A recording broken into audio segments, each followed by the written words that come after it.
with one opportunity. To seize everything you ever wanted in one moment that you capture.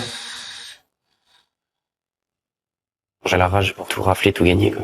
Je veux aller chercher la première place. Pour cette nouvelle saison de Top Chef, 12 candidats ont réussi leur entrée dans le concours. C'est beau, hein? Elle est quand même pas mal, cette veste. Un rêve d'enfant, tu te dis jamais que ça va t'arriver à toi. Tous espèrent devenir le futur grand espoir de la gastronomie française. Moi, je viens pour gagner, c'est clair. On y est, quoi.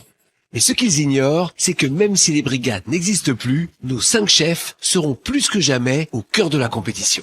Au fil des semaines, en plus de les découvrir et de les juger à travers leurs plats, ils vont les observer au plus près et leur délivrer de précieux conseils afin de repérer celui ou celle qu'ils estiment capable d'aller au bout. Carrousel, c'est une très bonne idée, mais avec modération tout ça en fait, faut que tu sois fin. Allez, on se dépêche. Il y a rien de mauvais à essayer des choses et parfois se planter, mais c'est pas grave en fait, il y a un moment, faut y aller. Ça chamboule, hein. Un plat qui fait parler, ça, c'est sûr, hein. Je suis persuadée que t'es vraiment intéressante. Et par contre, il faut que tu t'ouvres en fait. Il faut vraiment qu'on arrive à sentir un peu ta personnalité. Moi j'ai envie de savoir qui tu es quand je goûte les plats, quoi. Il est surprenant, ce petit, hein.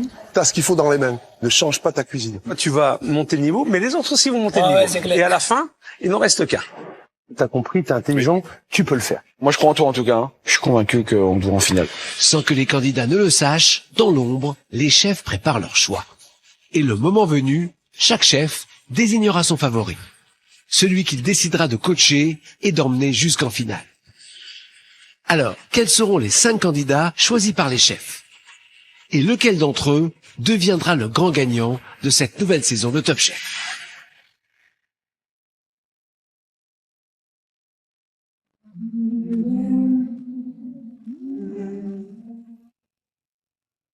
Là, je sais pas où on va. On fait du bus depuis 1 heure, gros. C'est bon. Ça stresse un peu. Je pas beaucoup dormi parce que, voilà, on est un peu stressé, on bouge tout le temps, on sait pas où on y va. C'est vrai que depuis ce matin on roule beaucoup en plus, hein. Je sais pas du tout où on va, mais je pense que ça va être hyper impressionnant, ouais. Je sens le truc monter, là, c'est un peu chaud. Ça monte, hein? Ouais.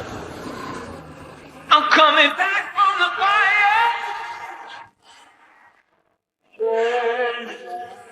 Crawling back. Après avoir relevé les défis de Tignes autour de la cuisine réconfortante de montagne,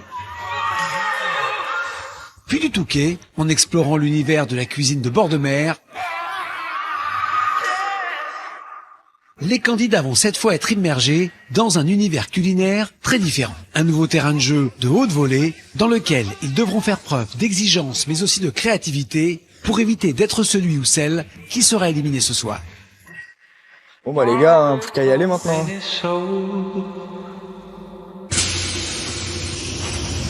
Les candidats se trouvent à l'abbaye de Collonges, à 2 pas de Lyon. Qu'est-ce que c'est beau, hein? Un lieu de réception mythique imaginé par le grand Paul Bocuse. Là, on est chez le GOAT, les gars. On est chez le GOAT. Un lieu où depuis des décennies se sont écrites certaines des plus grandes pages de la gastronomie française. T'as la pression, quoi, t'as la pression, quoi. Là, il y a une pression de ouf, hein. Paul Bocuse. C'est juste hyper impressionnant. C'est un truc assez fou, là. C'est vraiment un truc fou. Oh là là là. Ah là, monsieur Paul. Il est là. Inclinez-vous. C'est la mecque de la cuisine, donc c'est juste énorme de rentrer ici. À toute polo. En entrant dans la salle du Grand Limonaire, à l'esprit de fête foraine cher à Paul Bocuse et à son goût du spectacle, Oh là là. Ah ouais. les candidats pénètrent dans un espace qui a accueilli les plus grands dîners, réunissant les plus grands chefs français. Mais c'est ouf, hein. C'est dingue. La salle, elle est mythique, hein. Écoutez-moi tous les noms, frère. Ça fout la pression, hein. Leurs noms, gravés jusque dans les murs, témoignent de cette histoire, de cette transmission et de l'exigence qui a façonné la cuisine française. Oh là là. C'est dingue. Incroyable. Incroyable, ouais. Oh là là. Ici, on ne vient pas simplement pour cuisiner, on se mesure à un héritage. Tous ceux qui avaient pas peur, ils ont peur maintenant, c'est bien. Oh la vache.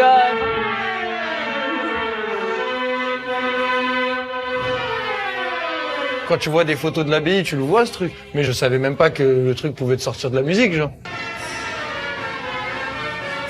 Les petits détails des murs s'animent au rythme de la musique et en même temps c'est très solennel, personne parle. C'est un peu le début de la messe quoi et on se demande un peu à quelle sauce on va être mangé. Incroyable. Ah, la pression. On peut applaudir les musiciens.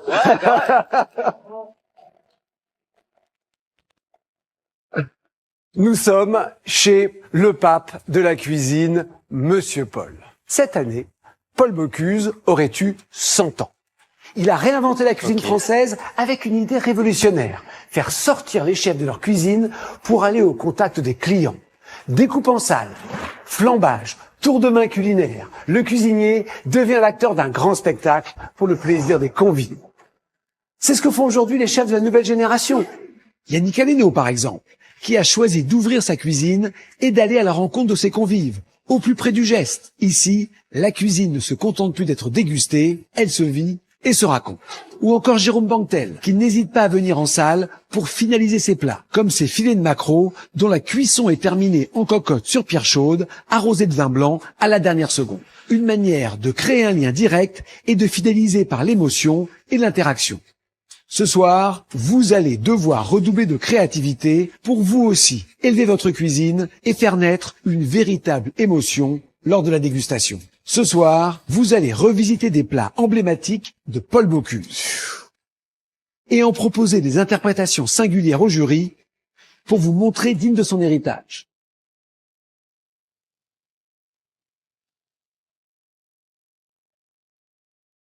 Est-ce que vous êtes prêts ? On y va. 3, 2, 1, c'est parti. Allez, on y va. Les candidats sont répartis en 3 équipes et vont s'affronter à travers 2 défis. L'équipe la moins performante ira en défi éliminatoire et l'un de ces candidats sera éliminé. Place au premier défi. Créer une soupe surprise à la dégustation façon soupe VGE. La soupe VGE est une création emblématique de Paul Bocuse datant de février 1975.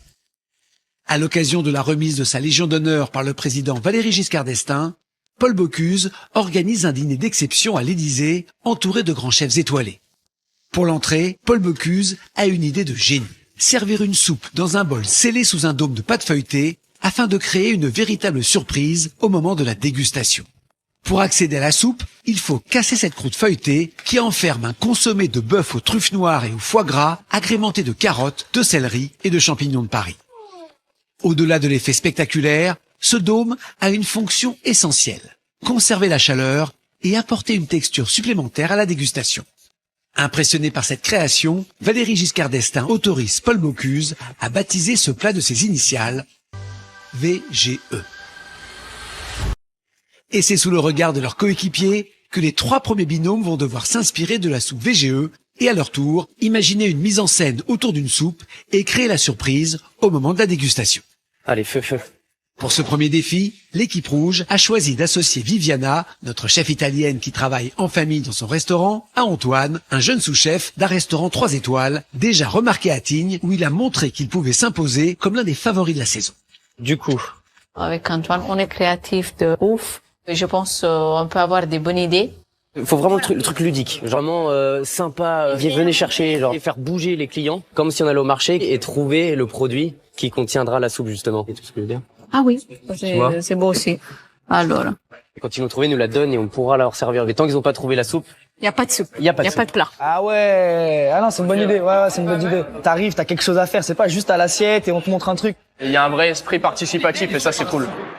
Du côté de l'équipe beige, on retrouve Aboubacar, chef à domicile pour un grand footballeur, et Lucas, sous-chef dans un restaurant 1 étoile. Déjà en binôme lors des sélections, Lucas avait remporté son défi en montrant une créativité foisonnante et des idées qui fusent. Là, c'est l'assiette, ok. Billes de tomates et une opaline au-dessus et l'autre tomate chaude. Toi, tu voyais plutôt quoi? La soupe, pour moi, j'ai toujours mis du beurre dedans. Genre, ils mettent juste un petit bout de beurre dans la... Ah ouais, mais ça marche pas avec ta recette. À voir, mon peu. Dis-moi ton idée de base. Ou alors, à la place de l'opaline, on met du beurre en plaque. Ah ouais. Et ça fait fondre. Et Ouais, là, c'est gourmand. ouais. On fait une soupe blanche. Ouais, on verra une les plaque de beurre qui va fondre. Ok, aromatisé. Et des petits légumes stylés. Au moment où on verse la soupe dans l'assiette, tout va fondre dedans. D'accord. Et tout se mélange. Et là, il y a la soupe. Ah, ok, ça c'est une bonne idée. Ça c'est une bonne idée. Ça va faire perler la soupe. Et c'est vraiment de la mise en scène en fait. Enfin, pour l'équipe grise, Alexis, sous-chef d'un restaurant étoilé, qui avait autant amusé que régalé les chefs lors de sa qualification au Touquet, fait équipe avec Nicolas, chef exécutif auprès de Romain Médère, venu dans le concours pour s'émanciper de son mentor et déjà auteur du premier coup de cœur de la saison. Alors moi je pensais à une assiette creuse, mais normal pour une soupe, hein, remplie de légumes. Quoi, légumes un peu d'automne, topinambour, châtaigne, tout ça? On verra voir si tu auras dans le garde-manger de toute façon à ce moment-là, avec un bouillon végétal. J'aimerais bien qu'il y ait de la moelle, parce que j'aimerais bien faire une coque de moelle, et que quand on verse le consommé, ça fasse fondre. Ok, et en gros que les légumes ressortent, Que les légumes ressortent au moment, donc ça me parle. En fait, c'est la même idée, notre équipe et votre équipe, parce que c'est un gras qui font. Ouais, mais nous, techniquement, une petite sphérification de moelle comme ça peut leur plaire. Hein. Ça peut leur plaire, ouais. Ok, let's go. Allez, vas-y, feu. Espérons pour les binômes gris et beige que cette coïncidence ne leur portera pas préjudice. Car pour ce défi, il va falloir frapper fort, très fort. Les équipes vont devoir surprendre un jury d'exception. Malgré l'absence ce soir de Philippe Etchebest, les membres du jury de Top Chef seront épaulés par 3 figures majeures de l'école Bocuse. Régis Marcon, chef triplement étoilé et lauréat du Bocuse d'Or en 1995. Gilles Reinhardt, meilleur ouvrier de France et chef exécutif des établissements Paul Bocuse. Tabata May, ancienne demi-finaliste de Top Chef, récemment étoilée à Lyon, première femme à qui Paul Bocuse a confié les rênes de l'un de ses restaurants.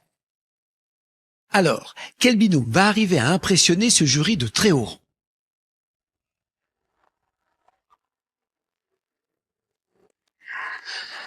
Wouhou! Ok, chaud! On reprend le carnet avec les ingrédients qu'on a. Là, faut qu'on remette les idées avec les goûts. Comme ça, on part carré. Beurre, du sel de champignons, ça te va? Je mets base de champignons, des herbes. Ok. Voilà. Le concept, ça va être de faire une soupe base un peu neutre. Une fois qu'on la verse dans l'assiette, le beurre va fondre et ça s'assaisonne au moment du service dans l'assiette. Avec le beurre, la soupe et les légumes. Ça fait vraiment une harmonie. La recette, il y aura différentes billes de légumes au fond de l'assiette. Billes de carottes, courgettes, navets, croutons, pickles de champignons et un peu de foie gras poêlé. Dans la soupe VGE, il y a du foie gras. Donc on rajoute ça en clin d'œil. Dessus, on fera une plaque de beurre aromatisée, champignons, ciboulette, comme ça au moins il y a du goût. On coulera la soupe dessus. Ce sera une soupe de panais, blanche d'aspect mais qui sera très savoureuse bien sûr. Le beurre va fondre en contact de la chaleur de la soupe. Et on verra apparaître les billes de légumes bien travaillées.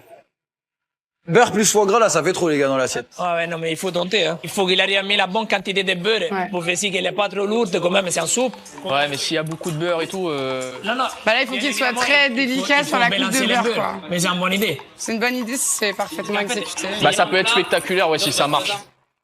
Tu démarres la soupe. Très bien, ouais c'est ça ouais.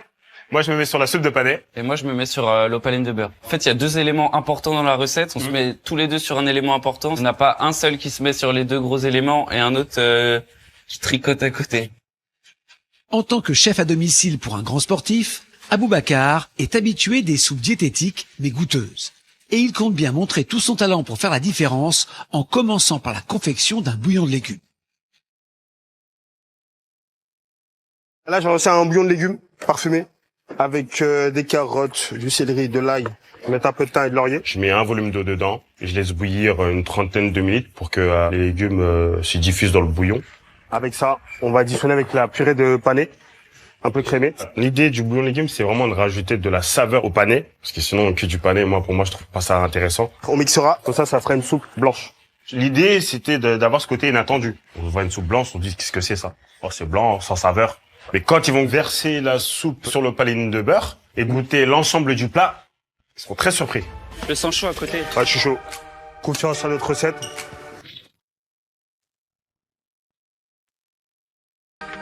Le beurre, c'est ce qui va cacher la soupe, c'est ce qui va assaisonner. En vrai, il joue beaucoup dans cette recette. C'est pas simplement du beurre, c'est un beurre tomate avec de la ciboulette, du sel de chanterelle et des oignons ciselés. Et moi, j'ai peur que ça soit pas net, que ça soit pas homogène et tout, tu vois. Moi, j'ai confiance. Abou, il est serein. Lucas, il est serein. J'espère que... Ouais. Ça te va un truc qui croustille dans le beurre ou pas? Ouais. Pavot? Pavot, ouais, très bien. Ouais. Pavot ou sésame noir? Pavot. Ouais, pavot, c'est très bien. Les graines de pavot, ça va croustiller dans le beurre. J'en ai pas trop mis. J'assaisonne et je fais goûter à tonton derrière. Tiens, vas-y, goûte ça. C'est bon. T'as goûté? Dis vraiment. Magnifique. Top. Vraiment.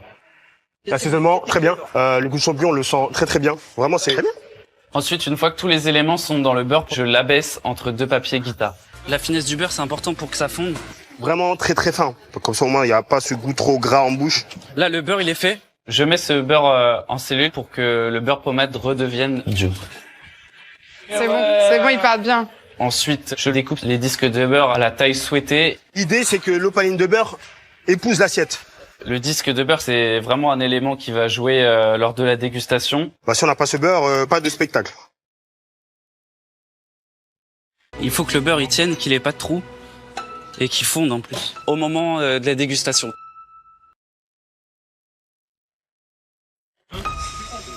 Je viens de voir que les collègues en face, visiblement, ils font une coque de beurre. On mise tout sur cet effet de surprise de moelle qui va disparaître. Il faut un peu la même technique que nous, je pense, donc c'est pas rassurant. Je m'aperçois que Abou et Lucas, ils sont en train de faire un disque de beurre, donc c'est une matière grasse différente, mais c'est le principe reste c'est le même principe, ouais. Petit imprévu là pour les grilles là. Ah, ça m'emmène bien ça. Ils ont l'air pas sereins du tout les deux là. Ouais. On fait quoi, on change? Je sais pas trop. Je pense que ça serait trop risqué de changer de fusil maintenant. d'épaule, là. Et on décide de prendre le risque de garder notre concept. On pense que ce disque de moelle rôtie crée un visuel un peu plus étonnant, plus soigné et un peu plus technique. Ça peut jouer en notre faveur, quoi. Alors du coup, dans le fond de l'assiette, on va voir cette magnifique brioche toastée. Ensuite, on va rajouter la farce de légumes. Cette farce de légumes d'automne, on a pris du panais, du navet, des champignons qu'on va rehausser avec un petit peu de citron confit, d'échalotes et pas mal d'herbes. Et ensuite, dessus, tout sera caché, il y aura un disque de moelle qu'on va venir faire fondre avec un consommé de légumes. Dans ce consommé, je vais mixer des légumes un peu racines. Donc il va y avoir du panais et du navet. Le but, c'est de mettre plus de panais que de navet, sinon on va avoir trop d'amertume. Et en fait, quand on va verser notre consommé, qui sera super chaud, le disque de moelle va fondre. Et là, ça va faire l'effet wow parce qu'ils savent pas ce qu'il y a dessous, quoi. Spectaculaire. Ils ont carrément copié notre recette, franchement, je suis un peu deg là. Ouais, sauf que nous, notre recette, elle est bonne, hein. Notre idée, elle est mieux, je trouve, on va gagner. Les idées sont bonnes, mais... Elles sont bonnes toutes les idées, les gars. C'est derrière le fourneau que ça va faire la différence. On mise tout sur cet effet de surprise de moelle qui va disparaître, donc c'est un peu le nerf de la guerre pour nous, je pense. Hein. Ouais, la moelle, il faut que je la fasse rôtir. Il a combien ton four là? J'ai mis à 200. Vas-y, bah, t'as un demi-gastro pour moi comme ça? J'ai l'impression que Nico il part sur le détail et Alexis il part sur la protéine et sur le gros du taf. Donc ils ont l'air de bien s'être répartis les tâches. Ils ont pas envie de se marcher dessus, franchement. Très bonne idée. Ouais. Donc pour le disque de moelle, je commence par mettre au four des os à moelle pendant au moins 30-35 minutes. La moelle c'est comment là? Ouais, ça rôtit. Ah la moelle elle sent la moelle rôtie là, c'est bien ça.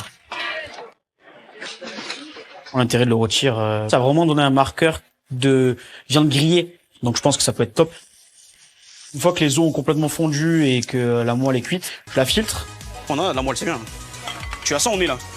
Hein Nico? Ça sent bon, ouais. Sur une étape cruciale là, il faut que je fasse les disques de moelle.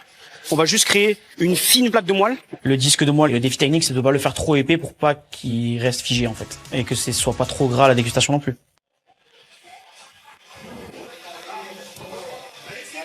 Là, j'ai fini d'épaissir comme ça, hein. Je pense que ça va. Ouais. Mais je vais la mettre au froid, j'arrive. Chaud devant, chaud cellule. Et ça va se décoller du papier? Sûr? Si la moelle fond pas, c'est cata.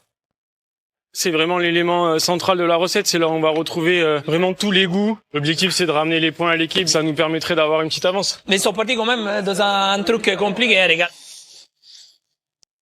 Donc là, il faut que je décolle mes disques de moelle. Ah, c'est l'étape cruciale, là. Ils sont nets, ils sont propres. T'es sûr que ça va fondre? Ouais, c'est sûr ça. Ils me fondent déjà entre les mains. Il faut que le bouillon il soit ultra chaud par contre. Je les laisse au frais pour pouvoir les décoller. Hein. Ils sont un peu épais, non? Oh là là, t'as... Allez les gars là. Ouais, je m'inquiète parce que le risque, forcément, c'est une moelle trop épaisse qui fond pas, un bouillon pas assez chaud qui fait pas fondre la moelle. C'est les pires trucs qui puissent nous arriver. C'est très risqué. Là, je commence à avoir des gros doutes. Tu me fais douter. Hein. J'ai encore un disque de moelle. Je vais essayer avec de l'eau chaude. Voir si ça fond. On a un peu d'eau chaude. Je prends un disque d'eau. J'en ai un en plus là-bas.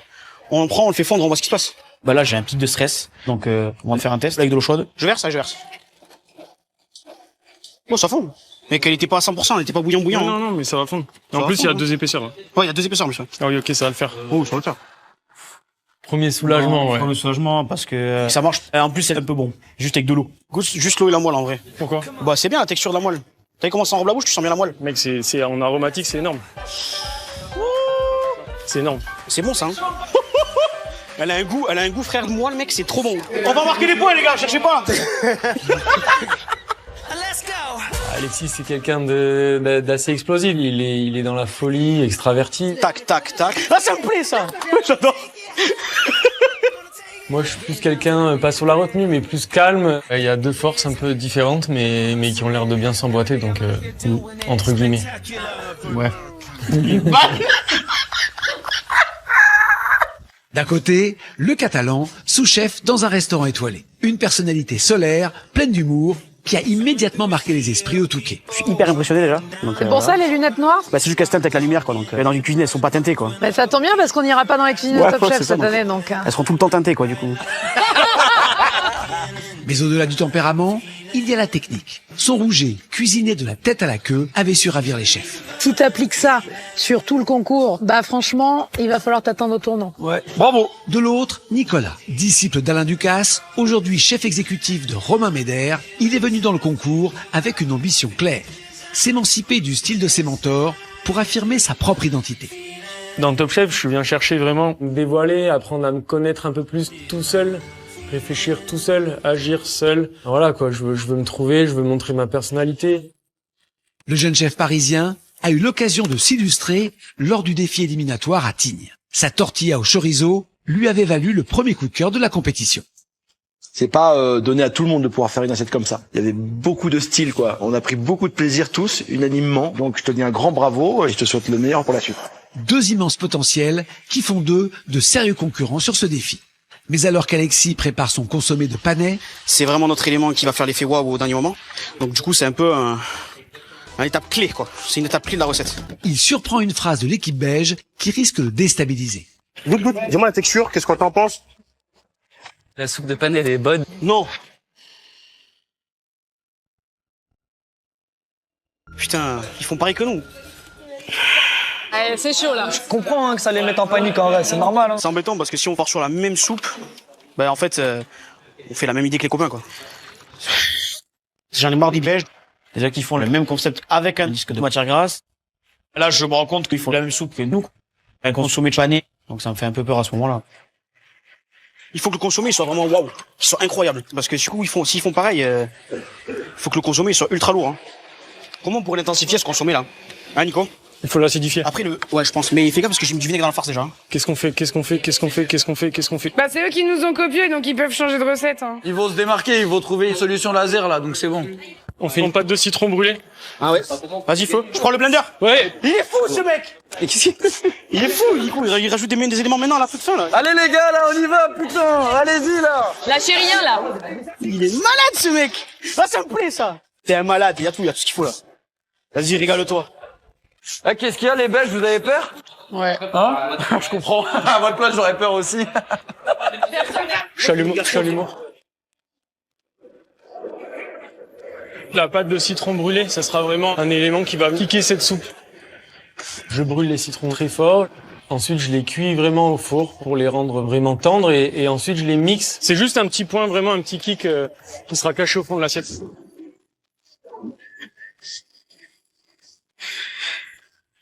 Là, je débarrasse mon condiment. Je pense qu'en assaisonnement, on a bien poussé les curseurs là. Tu prends une cuillère, tu fais ça. Et un peu de, je mets un peu de consommé à la cuillère. Un petit peu de bouillon. Et imagine-toi le gras de bœuf, la moelle. Bah, le gras, c'est ce qui va apporter le rond, quoi.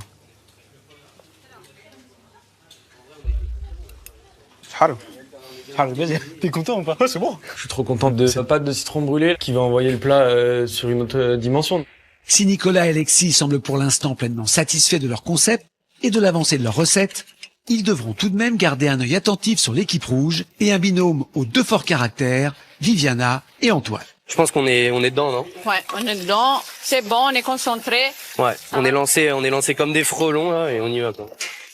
Prêts à coiffer les deux autres équipes avec leur idée singulière de jouer avec le jury et de cacher leur soupe dans un légume. Le contenant, ce sera un céleri. On pourra venir servir la soupe depuis ce céleri justement. Un espèce de trompe-l'œil en fait. En mode la soupière de céleri quoi. Ah, pas mal, c'est une bonne idée ça. Faut bien creuser, qu'on puisse mettre la bonne quantité de céleri dedans.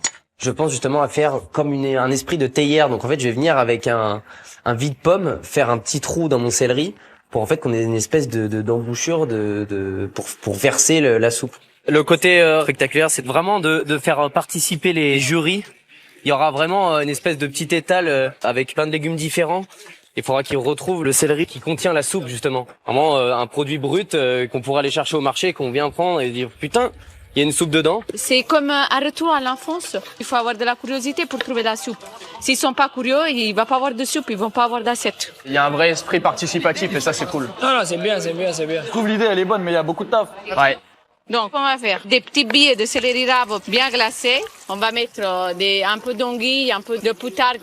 La poutargue, c'est des œufs de poisson séchés pour donner un peu de iode. Et on va faire une petite huile d'âneth pour que ça perle au moment de verser la soupe dans l'assiette. Pour la soupe, on va faire velouté de céleri rave. Et surtout, on va faire une belle mise en scène. Avec ces idées-là, je pense qu'on peut révolutionner la soupe. Moi, je trouve ça très bien. Ouais, franchement, dans les bouts, c'est bien. Moi, j'ai peur que votre recette, elles soit un peu clivantes dans les ingrédients, quoi. On est quand même sur anguille, poutargue, donc on a du fumé du sel, tout ça avec du céleri rave. Après, ça peut plaire au chef, la poutargue. c'est vrai, c'est vrai. Ouais, gros, t'inquiète. On va vous bouffer, ça couleur du sang, ça. Coucou les copains. Ciao. Faut nous supporter. Vas-y, hein. Allez, les gars, allez. Les points, on va les gagner, vous inquiétez pas. Ce soir, c'est pas défi éliminatoire pour nous. Ah, c'est confiance, c'est cool. Donc, pour la soupe, on va faire velouté de céleri rave avec des petits billets de céleri rave bien glacés. Là, je suis en train de lancer le velouté. Pour préparer la soupe, je lance tout de suite des oignons avec de l'huile. Je vais rajouter mon céleri rave, le rôtir au maximum. Je vais mouiller avec du vin jaune. Pas que ça soit comploteux. Parfait. C'est beau, ça sent bon, ça. Ça te plaît? Je mets du vin jaune pour donner un peu ce côté acidulé. La texture de velouté, il faudra qu'elle soit vraiment bien nappante, bien belle, très réconfortante. Pour vraiment avoir quelque chose vraiment comme une caresse, vraiment très très sympa, quoi. C'est bon, je vais mixer. C'est assez cuit, je pense. Oui, pour moi, c'est cuit. Le céleri rave, c'est un produit terreux et il faut mettre de l'amour pour rendre bien gourmand.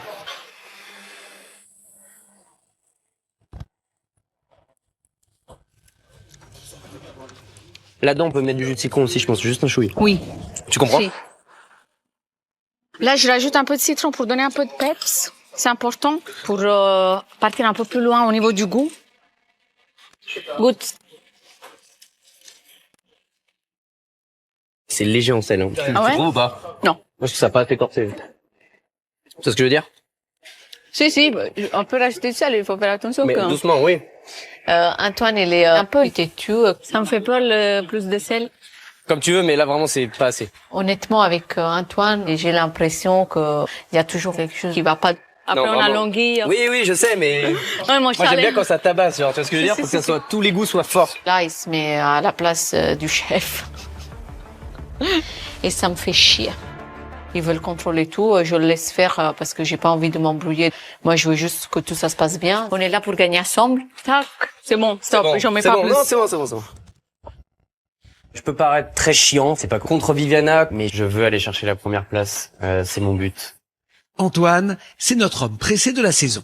Victorieux haut la main lors de son premier défi à Tignes, avec sa tortille fondue, il a déjà tapé dans l'œil des chefs. C'est une belle entrée en matière. Il n'y a rien à enlever dans ton plat. C'est vrai? Bah, merci beaucoup. Allez, ça va. Merci. Merci beaucoup. C'est comment son prénom, lui, déjà? Antoine, je crois, non? Il s'impose comme un favori potentiel et ne cache pas ses ambitions. Je suis un gagnant, je veux gagner, je veux être premier ou rien. Il y a pas le choix, en fait. Bah, de toute façon, je perdrai pas, donc ce serait pas. Il y a pas d'échec possible. Mais au tableau, il y a une petite ombre. Antoine est un mauvais perdant. Qu'un plat ne soit pas apprécié, je détesterais ça. Finir dernier sur une dégustation, je ne supporterais pas ça. Je crains de péter un câble. Alors espérons pour lui et pour l'équipe rouge que leur concept fera mouche. Sinon, de la soupe spectacle, on pourrait vite passer à la soupe à la grimace. Donc là, on aura vraiment la soupe côté velouté. Et ce côté mâche, ce sera vraiment mes billes de céleri qui seront juste bien cuites, bien rôties, qui vont avoir apporté de la mâche. Ces billes de céleri, j'ai commencé par les blanchir, justement pour faire une pré-cuisson, pour pas que ça dure trop longtemps, et pour pas qu'au rôtissage, je fasse que du rôti, et au final, ça brûle avant de cuire, en fait. Vas-y, choper du temps. Je peux surveiller, j'arrive. Vas-y. Antoine, franchement, on travaille bien ensemble. J'espère juste que ça va nous ramener la victoire. Allez, on y va, là. Andiamo. Et on met un peu de beurre après. Ouais, du beurre, faut que ça colore. Hein. Et ensuite, on les rôtit pour lentement une belle coloration. On rend le céleri très sexy. Très sexy, ouais. Donc, on est très content. On va gagner, moi, je te le dis. Hein. Magnifique. On laisse le beurre et les sphères dedans pour vraiment pas qu'elles dessèchent, quoi. Le gras, c'est la vie. Ça, j'ai appris en France. J'avais des collègues, le gras, c'est la vie. Ben oui, le gras, c'est la vie, t'y vas. Et souvent, ils balançaient une botte de beurre dans la casserole, non? Même pour le Alors là. personnel. Moi, je disais, oh, je suis au régime. Il n'y a pas de régime en cuisine. Allez, préparez-vous. Il va falloir faire le spectacle en salle dans 2 minutes. Vas-y les gars, on a fini, On a fini, on dresse là, on fait ça propre. Super bon. Chez les rouges, ça a l'air quali quand même. Chez les rouges, ça a l'air vraiment bien. Ça, tu te laisses le dresser, je vois pas trop comment tu veux faire. Naturellement, comme ça. Stylé. Une petite râpée avec le citron noir. Je pense que ça donne envie, on est confiant. Ça passe pas, ils sont trop petits. Tu penses que c'est trop petit? Bah oui, on est niqués. Mais attends, le cercle qu'il avait tout à l'heure, il avait l'air bien, non? Je comprends pas. Bah, la taille du beurre est un peu petite par rapport à l'assiette. Ça joue à rien en plus. Aïe, aïe, aïe. Sinon, on va le réétaler et redétailler. S'ils n'ont pas le disque de beurre. Bah là, y a plus rien, là. T'inquiète, putain, ça va le faire. J'ai confiance. À la fin, on va dresser un truc costaud. Et là, on va rajouter du beurre fondu. Pour remondir direct. Ah oui, il réagit bien, hein. Franchement, il gère. Hein. On va réétaler. Allez, balance. Vas-y. C'est pas grave, hein, si vous avez 0, on vous aimera quand même. Hein. Allez, monsieur Paul vous attend, dernière minute. C'est une bombe pour refroidir le système D. Hein. Mais ça marche en plus, Lucas. C'est bien. On y est, c'est maintenant, faut rester dans le tunnel. Là. On bouge plus, ça marche. Marche pas. Si, c'est bon là, Lucas. Ah, il est un peu cassé, Ah, il y a des petits trous. Fous des herbes dessus. Hein. Essayez d'embellir. Attention. 5, 4, 3, 2, 1. Top, c'est terminé. Vamos! Ouais! Allez, bravo. J'espère bien, hein. C'est bon! Non, mais franchement, c'est trop cool. Place maintenant à la dégustation. Nos candidats vont passer devant le jury pour défendre leur plat, justifier leur choix et répondre aux interrogations des chefs. Antoine et Viviana ont décidé de jouer avec les membres du jury. Alors c'est un pari, hein. Soit ça les amuse, soit ça les amuse moins. Oula. Ils sont venus carrément avec les paniers. Et vous n'avez pas encore cuisiné? Ouais, c'est ça. Non, on n'a pas eu le temps, je suis désolé. D'accord. On amène les légumes directement. Retour du marché. Exactement. C'est en fait, on doit faire notre soupe. Alors, qu'est-ce que vous avez cuisiné? Là, en fait, notre idée, c'est à vous de trouver la soupe. Ah, c'est dans un produit qu'il y a la soupe. Je comprends pas. On vous invite à vraiment venir regarder nos beaux produits et trouver où est notre soupe. C'est dans le poireau. Tabata, vas-y. Oh là là. C'est beau, hein. Bon, bah, je pense qu'on a vu, non? Dans les céleris? Oui, exactement, c'est ça. C'est hyper cool, la mise en scène. Elle est chouette. Enfin, le chef Le Québec, elle a sourire jusqu'aux oreilles, donc... Ils ont tous le sourire, les chefs. Mais alors, il y a quoi dans le céleri? Alors, La dans le soupe. céleri... Vas-y, explique. Il y a une soupe de céleri et à côté, on a fait des billes de céleri revenues avec du beurre et du thym. On va accompagner ça avec de la boutargue, de l'anguille fumée, du citron caviar et une huile de hanette qui va nous donner un peu une note herbacée.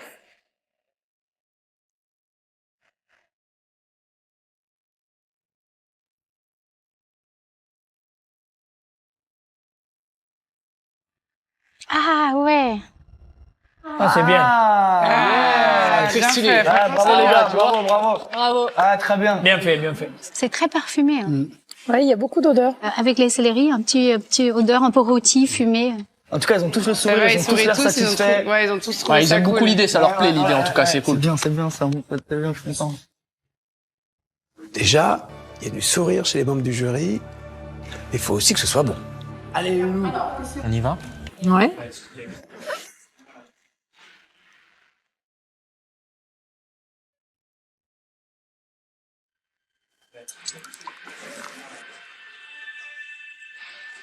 La soupe me donne un aspect trop épais pour moi. Oui. C'est trop puré. Bah, c'est une soupe épaisse, là. C'est une soupe veloutée, type velouté, ouais. Ça peut marcher, un velouté, c'est une soupe, hein. C'est juste qu'elle est un peu plus épaisse et voilà. C'est pas clair, c'est pas translucide, mais c'est une soupe, quoi. Soupe épaisse, quoi, pour donner un côté un peu plus paysan. Ouais, plutôt velouté, crémé, gourmand, enfin voilà, quoi. On voulait pas que On voulait pas une soupe aqueuse, voilà, très comme de fronteuse, l'eau. voilà. Ouais, mais là, c'est un peu épais, pour moi. Je rejoins un petit peu Régis parce que en fait, il se passe plein de choses, il y a beaucoup de saveurs. Très bien, c'est très bon. Mais on est à la limite de la soupe et du potage, on est presque sur une entrée un peu déstructurée, c'est très intéressant. Est-ce qu'on est véritablement dans une soupe? Ça, c'est notre version de la soupe. Oui. Surtout qu'il y a quand même beaucoup d'huile. C'est ce que j'ai, voilà. Et donc ça amène encore de l'épaississant. Moi, ce qui me manque, c'est une texture. J'aurais bien aimé avoir quelque chose qui craque un peu sous la dent, et ça, on l'a pas. J'aime bien ça dans une soupe, un crouton, ou je sais pas. C'est de l'anguille qu'il y a, l'anguille fumée? Il y a de l'anguille fumée et Poutard qui vont ramener des notes de fumée et de iodé. Ouais, sauf que ton anguille fumée, elle va sur la poutargue, hein. La poutargue, on la sent pas énormément, quoi. Hein. Ok. Moi, j'y suis tombée sous la poutargue, donc peut-être que j'ai de la chance. Du coup, ça donne un petit coup de peps. Moi, ça me parle bien parce que j'aime bien les goûts un peu fumés qui apportent justement la gourmandise. Je trouve ça très bon. Merci. Très bon, bah voilà. Il y a un joli jeu sur les billes de céleri, elles sont bien confites, bien caramélisées autour, un peu desséchées comme ça, mais ça se réhydrate avec le jus. Moi, je trouve que c'est plutôt réussi. Merci beaucoup. Bravo. En tout cas, à deux, c'est pas facile de s'entendre sur des trucs comme ça. Là, c'est un bel accord entre bien vous deux. passé. Oui. Ouais. On est assez contents de notre duo. Merci beaucoup. Merci à vous. Merci à tous les deux. Non, mais ça va, regarde, ils sourient, ils leur disent bravo et tout. Non, mais oui, bravo, ils sont bien travaillés. Ils sont trop mignons, en plus, avec leur panier de légumes. Bravo, les gars. Bravo. Je suis assez mitigée. C'est la Dans les question. goûts, on est très bien. On dit c'est le plus important, vraiment. J'espère au moins 2 points. Facile, t'inquiète pas.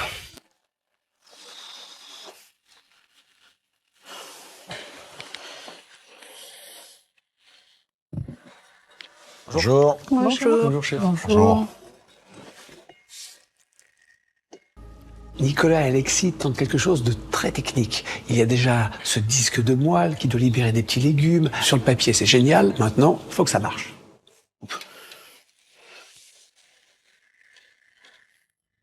En face de nous, on a 7 monuments. La brochette, elle est juste colossale. Et là, ouais, on commence un peu à... Trouille.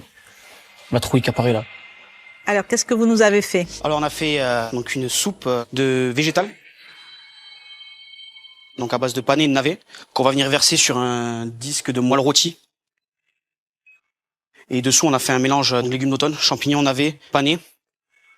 Et donc du coup le but c'est que quand on verse vraiment tout ce bouillon, ça fasse disparaître la moelle et que la soupe apparaisse.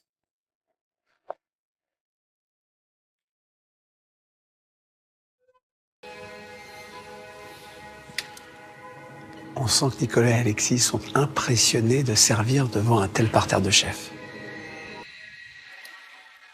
Oh, ça fait tellement bader les chefs qui te regardent comme ça.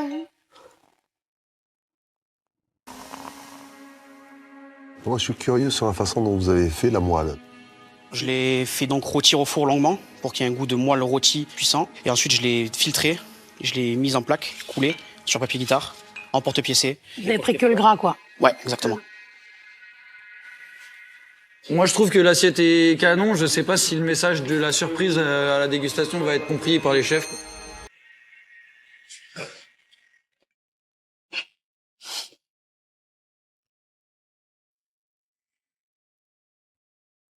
Donc, la garniture, vous avez dit champignons? Navet, pané. Pané. Et ce consommé donc de pané, on l'a infusé avec des eaux en moelle aussi. Donc, le consommé, il n'est pas que végétal, alors? Le consommé n'est pas que végétal, pardon, excusez-moi.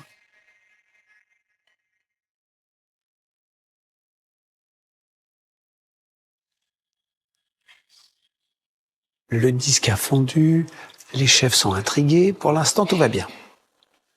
Il n'y a pas eu de réaction de surprise à la présentation de l'assiette? Donc on est un peu pendu à leurs lèvres et on attend de savoir quelle sauce on va manger.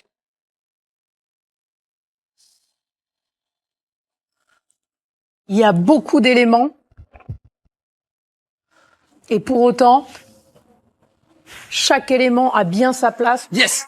On ressent bien effectivement du condiment citron, au petit jeu de champignons, à la complexité de ce bouillon très végétal qui fait du bien, qui est bien assaisonné, qui sature pas du tout en sel, qui est presque un peu sous-assaisonné et c'est pas pour autant dérangeant. Continuez, chef Lequelec, allez-y s'il vous plaît. Puis on a le côté rôti de la moelle qui est agréable et qui vient quand même ramener un peu de mordant à l'ensemble. Moi j'aime beaucoup, c'est une très belle réalisation.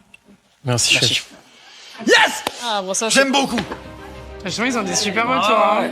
Moi, je pense que le goût est là. Maintenant, c'est sur le spectaculaire que ça va jouer. C'est vrai que la moelle, c'est ce qui vous a permis de faire l'effet surprise, en fait. Hein. Yes! Elle a dit l'effet surprise, la chef d'Arrose. Oh, ça, c'est génial. Mais ce qu'il y a surtout, c'est qu'elle amène du goût au plat, quoi. Hein. Elle est pas là que pour créer la surprise, elle est aussi là dans l'équilibre du plat. Je trouve que c'est vraiment un plat très, très réussi. Yes! Ah, génial. Il y a le goût, il y a le visuel, il y a la surprise. C'est génial. Mon seul petit bémol, c'est que j'aurais mis un tout petit peu plus de garniture. Pour ma part, le point un peu négatif, c'est qu'avec la moelle, on a ce côté vraiment un peu gras qui ressort. Mais non. Oh mon Dieu! Ah, c'est stressant de ouf! Il y a le côté gras de la moelle, mais il est contrebalancé par ce persil, par cette herbe, et puis le petit citron qu'on va aller chercher au fond de la coupelle. Si le chef Marcon dit ça... Ça, c'est génial. Réussir à rendre une soupe esthétique et élégante, ça déjà c'est bravo parce que c'est quand même pas le plat le plus évident à mettre en valeur. Ça représente exactement ce qu'on vous avait demandé. Un effet un peu waouh avec cette moelle qui fond sous le bouillon bien chaud. Un travail à 80 comme ça, dans un temps imparti, c'est une vraie réussite, bravo. Ça s'est bien passé d'ailleurs? Ouais, ça va. C'est un bon binôme, on a pris du plaisir. Là, ça s'est senti, je crois, dans l'assiette. Merci beaucoup. C'est pas mal. C'est pas mal. C'est pas mal. Bravo les gars! Yes! C'est pas mal. Putain, yes! Merci beaucoup, messieurs. Merci. Bravo. Merci. C'est tout ça. Ah, c'est cool. Incroyable, mec. Franchement. Punaise de punaise. Putain, je suis soulagé là. Attends que toutes les dégustations soient faites. Attends, ouais, attends. Ça peut encore vachement Que le match soit très serré. rebondir, hein. Place à Aboubacar et Lucas, qui ont décidé de présenter au chef une soupe au concept quelque peu similaire à celui du binôme précédent. Bonjour. Bonjour.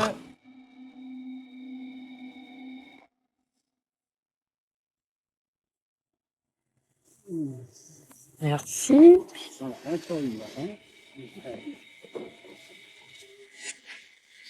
Là, c'est du beurre, ça. Aïe, aïe, aïe, aïe, aïe. Non. Cata. C'est une catastrophe. Il y a plein de beurre et du foie gras. C'est un carnage. Déjà, j'ai une petite question. Votre concept, il est abouti comme vous vouliez? Non. On n'est pas fiers de l'assiette. Juste avant la dégustation, le beurre a fondu. C'est sorti comme ça, malheureusement. Faut que le goût soit bon et un peu plus pour qu'il rattrape le visuel. Donc, faut que ce soit magnifique.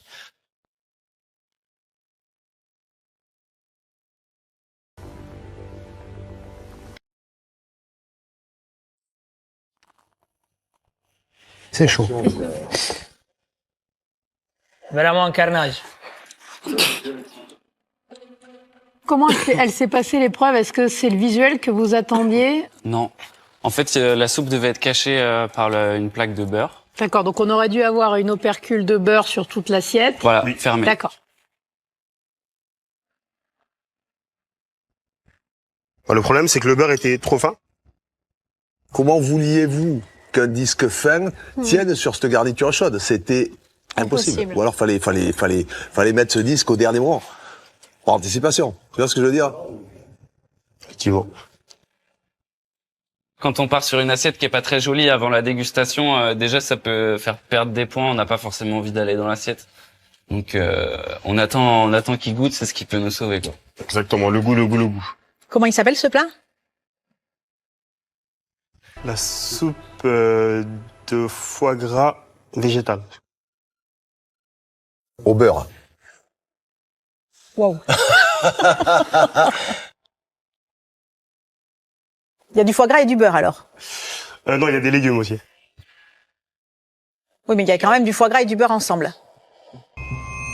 Oui. Oui. Ça a l'air bien léger, le truc. C'est une soupe de beurre. Bon, moi, il y a du liquide, ceci dit, mais... Ah, c'est sûr que le beurre fondu, c'est liquide. Ouais. Et pourquoi le beurre? Ouais. Le beurre, en fait, c'est la soupe. Il y a toujours des petits morceaux. Enfin, c'est meilleur avec les petits morceaux de beurre dans l'assiette qui fondent au fur et à mesure. Ça se mélange et au final, ça change la soupe. Et c'est un beurre de quoi? Duxelles de chanterelle, des herbes et des graines de pavot. Ah, regarde, il y a le beurre qui est en train de fondre là. Ça... Les pauvres, ils font trop de la peine. C'est un carnage. Ah, là, il n'y a pas d'autre terme, là, c'est... Ah, je suis pas bien pour eux, en vrai. T'en prie. Vas-y.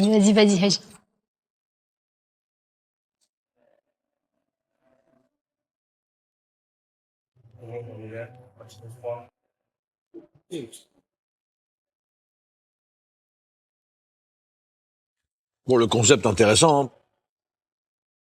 Je suis breton, donc le beurre, c'est pas quelque chose qui me dérange souvent quand même, globalement. Ça apporte beaucoup de gourmandise. C'est très joueur en bouche. Il y a plein de jeux de texture, les petits croutons sont intéressants. Ouais. Même le pavot, hein, c'est agréable. Hein. Ouais, je suis très surprise par le pavot qui apporte vraiment quelque chose. Ça anime un peu la dégustation. Les jeux de taillage sur les garnitures, les cuissons qui sont bien menés, tantôt encore un peu fermes, tantôt encore un peu fondants. Franchement, elles sont super. C'est bien, les gars. Et alors, grosse surprise pour moi, parce que quand j'ai entendu beurre et foie gras, je me suis dit, aïe, qu'est-ce que c'est que ça? Eh ben, écoutez, c'est pas gênant. Très belle harmonie des goûts, très bien équilibré en assaisonnement. Bien, c'est une belle soupe, franchement, c'est bon. Franchement, en goût, ils ont l'air contents. Le goût est aussi réussi que le visuel était raté. On risque de finir l'assiette. Ouais, mais je suis en train de la finir. En gros, c'est moche et c'est bon. Dans tous les cas, on va au restaurant, on mange cette soupe. On est content. Ouais. Exactement. C'est un joli travail. Bravo les chefs. Merci, messieurs. Merci. J'espère que ça va être bon pour nous. Hein. C'est bon.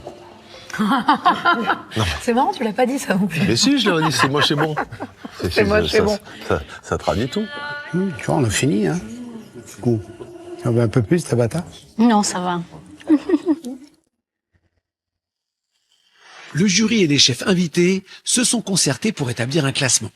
Le binôme arrivé en tête remportera 2 points. Celui qui se hissera à la 2e place repartira avec 1 point. Quant au dernier binôme, il restera à 0 point.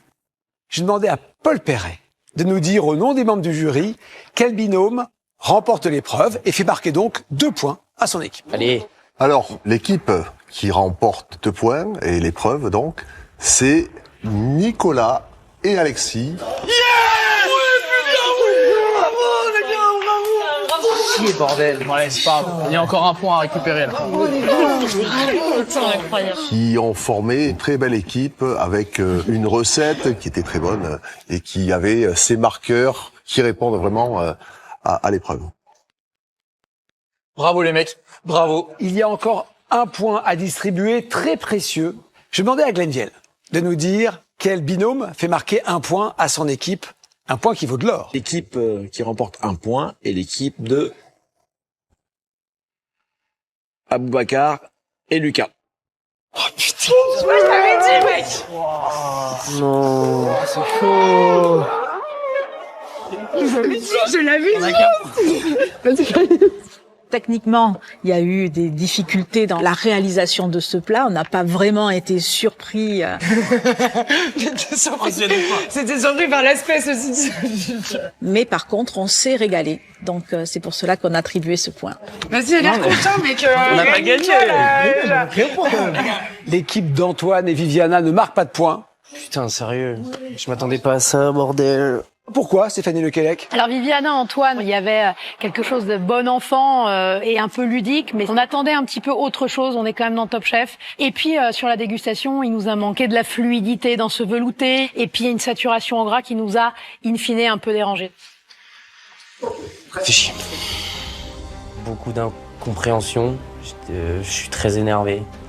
Je comprends vraiment pas pourquoi, j'ai trouvé ça très très dur. Je sais que dans l'exécution on n'était pas parfait, que dans les goûts c'était plutôt bien, mais je m'attendais vraiment pas à repartir avec 0 point. 2 points pour les gris, 1 point pour les beiges, mais que les rouges se rassurent, les 3 équipes peuvent encore se qualifier pour la suite du concours. Allez, Place au 2e défi de cette journée. Maîtriser la cuisson en croûte de feuilletage. Si les chefs ont lancé ce défi à nos candidats, ce n'est pas un hasard. C'est ici même, il y a une cinquantaine d'années, que le grand Paul Bocuse a mis au point l'un de ses plats emblématiques, le légendaire loup en croûte. Une véritable prouesse technique, car le loup entier, écaillé et farci d'une duxelle, arrive à table emprisonné dans une croûte de feuilletage. La croûte est alors brisée et les filets sont levés devant les convives avant d'être servis accompagnés d'une sauce choron. Les plats en croûte de pâte feuilletée, ce sont des plats extrêmement techniques. L'opération, elle se passe sous four. Les cuisiniers, ils peuvent rien faire. Ils ratent tout de A à Z. Les choses qu'on cuit dedans, par exemple les poissons, la viande aussi, ça dégorge de l'eau de cuisson. Et du coup, ça détrempe sur la pâte feuilletée. Pour pouvoir s'en sortir, on est obligé de mettre quelque chose entre ta pâte feuilletée et ta viande ou ton poisson. Soit c'est des feuilles de chou, des feuilles d'épinards, soit c'est des crêpes. Parce que ça va faire les barrières d'humidité. C'est impératif. Et la deuxième chose, il faut penser au montage. Pour que tu puisses avoir une découpe jolie, il te faut du ciment. Et les ciments, c'est souvent des mousselines. Parce que sinon, à la découpe, c'est casse-gueule. Et après, comment ne pas rater la cuisson? C'est souvent trop cuit. La croûte, en fait, elle fait les systèmes d'étuvée. Elle va servir comme une cocotte minute, en fait. Pour pas surcuire les produits de l'intérieur. Attention à votre pâte feuilletée, qu'elle soit bien froide avant de mettre au four. Il faut qu'ils sachent aussi ça. C'est très important, toutes ces étapes, c'est ça qui va marcher à la fin. Et là, c'est bon, c'est pas bon. C'est là que tout se passe. C'est un défi extrêmement complexe et à l'issue incertaine, jusqu'au moment de la découpe qui attend nos candidats. Allez. Pour l'équipe grise, Victor, notre chef exécutif imprévisible mais néanmoins technique, et Léa, notre chef privé qui aime apporter des touches iodées dans ses créations. Ouais, du coup, déjà, on n'a pas le choix sur la croûte, faut que ce soit le feuilletage. Ça, au moins, Par contre, bateau. on peut mettre une surprise à l'intérieur. Ouais. Avec Victor, là, faut qu'on réfléchisse vite et bien. Faut vraiment qu'on trouve l'idée qui fera la différence. Peut-être qu'on pourrait, du coup, utiliser du poisson, avoir ce qu'on a, mais enveloppé dans de l'algue. Les algues, c'est bien, ça va protéger le poisson de la surcuisson. De l'algue. Ça dépend ce qui cuise dedans, ça peut être une bonne idée. Ouais. En goût, ce sera très bien aussi. Moi, personnellement, je suis fille de marin-pêcheur, donc ça me parle énormément. C'est une très bonne idée, ça. Vas-y, prends les garnets, on va voir qu'est-ce qu'on va faire. Du côté des Beiges, Louise, chef marseillaise au caractère et à la cuisine explosif, et Matteo, notre chef italien dans un restaurant doublement étoilé. C'est pas de fouiller obligatoire. Je pense qu'il faut qu'on parte sur un montage à l'intérieur de quelque chose qui s'empile pour que quand on coupe, ça fasse vraiment quelque chose de... Ok. Là, avec la lotte, il y a beaucoup de collagène et tout. La base, c'est la lotte. Après, on met une couche autour, il faut trouver quelque chose. La cuisson de la lotte doit être nacrée, hein, très important. On a confiance en eux. Vraiment. Pour l'équipe rouge, Théo, chef privé à la sensibilité unique, et Dylan, surnommé le Shark par ses camarades pour son esprit très compétitif. Les rouges sont pour l'instant à 0 point. Alors, vont-ils réussir à remonter au score pour éviter le défi éliminatoire à leur équipe? Ça t'inspire, toi? Moi, perso, les cuissons en croûte, c'est un truc que je fais jamais. J'ai pas trop l'habitude non plus. Après, on va composer avec ce qu'on sait faire tous les deux et on va réussir à sortir quelque chose de pas mal, je pense. Hein. De toute façon, on n'a pas le choix. Ouais, on n'a pas le choix. En plus, on doit ramener les 2 points, donc... On a fait les calculs et ouais, Dylan, là, les calculs, ils sont vraiment... Ah là, c'est pas bon, là. Là, c'est 2 points ou rien, donc faut prendre des risques et faut tout casser, là, sur l'épreuve.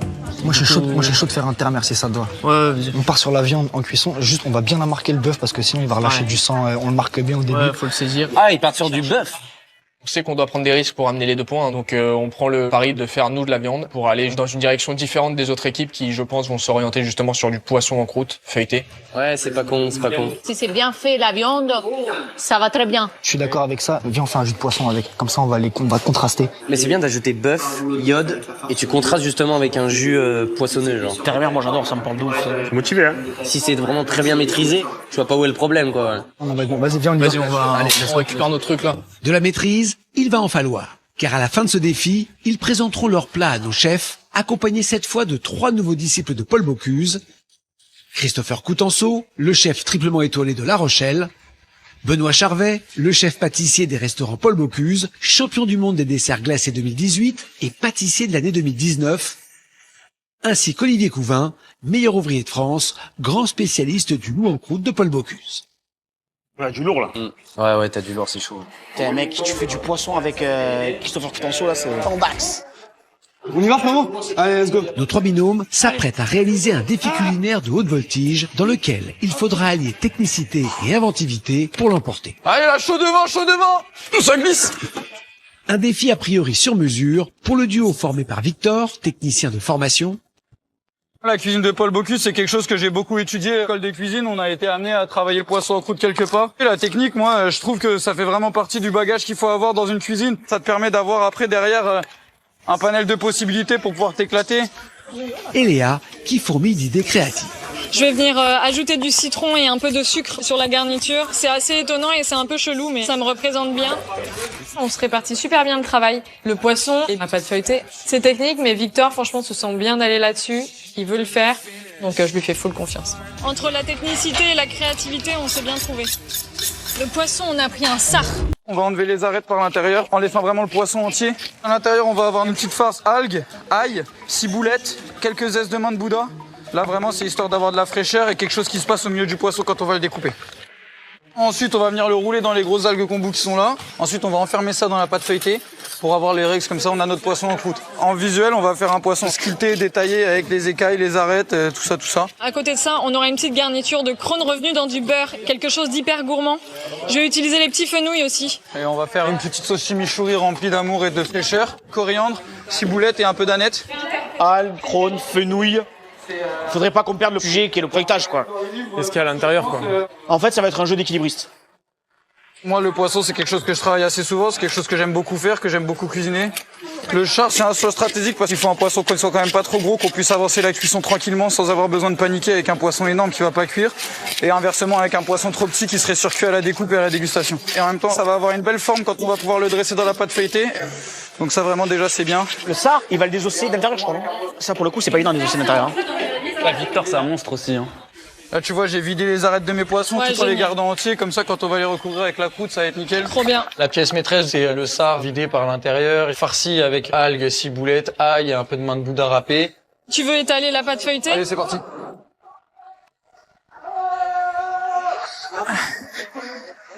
Là, moi, je suis en train d'abaisser la pâte feuilletée, du coup. On va la mettre à la bonne épaisseur pour venir y mettre nos poissons.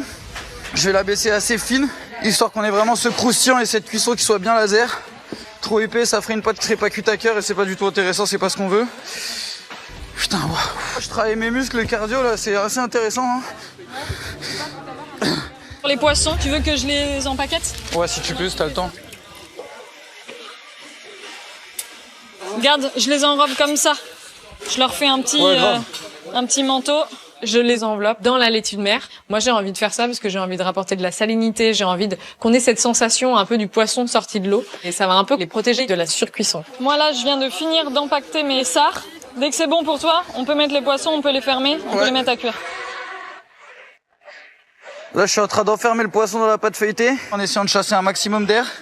Et ensuite, je vais venir presser les bords de ma pâte feuilletée avec une fourchette pour vraiment venir souder tout ça. Là, je suis venu sculpter le poisson. Est-ce qu'on fait pas une cheminée sur l'œil pour l'humidité et la vapeur viennent s'échapper histoire que ça défonce pas la pâte feuilletée? Mais il faut un petit trou. Et en plus, ils vont dire que c'est l'œil. Ils ont fait un petit trou. Ouais. Ils vont dire que c'est l'œil en plus. Mais c'est magnifique. Il est comment notre four? Notre four, il est à 180.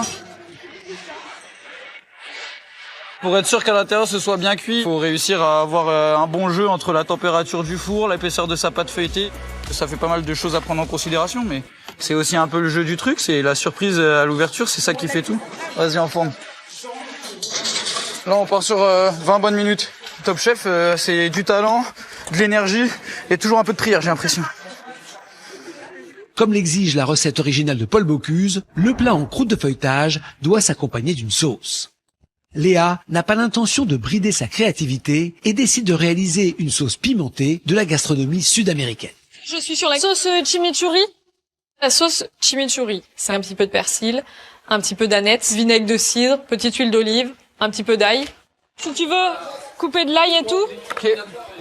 Sauf si t'es sur autre chose. Hein. Non, j'ai rien d'autre. Je vais faire les fraises là.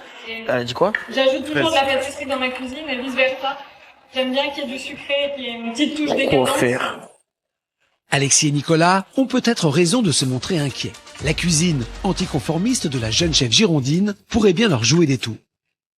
Lors du défi du goûter de plage, au Touquet, les chefs avaient en effet jugé sa gaufre aux saveurs iodées un peu trop audacieuse.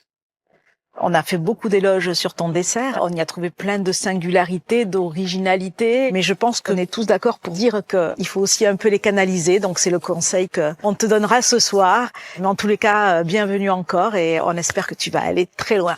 Merci à vous. J'aime bien qu'il y ait du sucré et qu'il y ait une petite touche décadente. La décadence, les gars.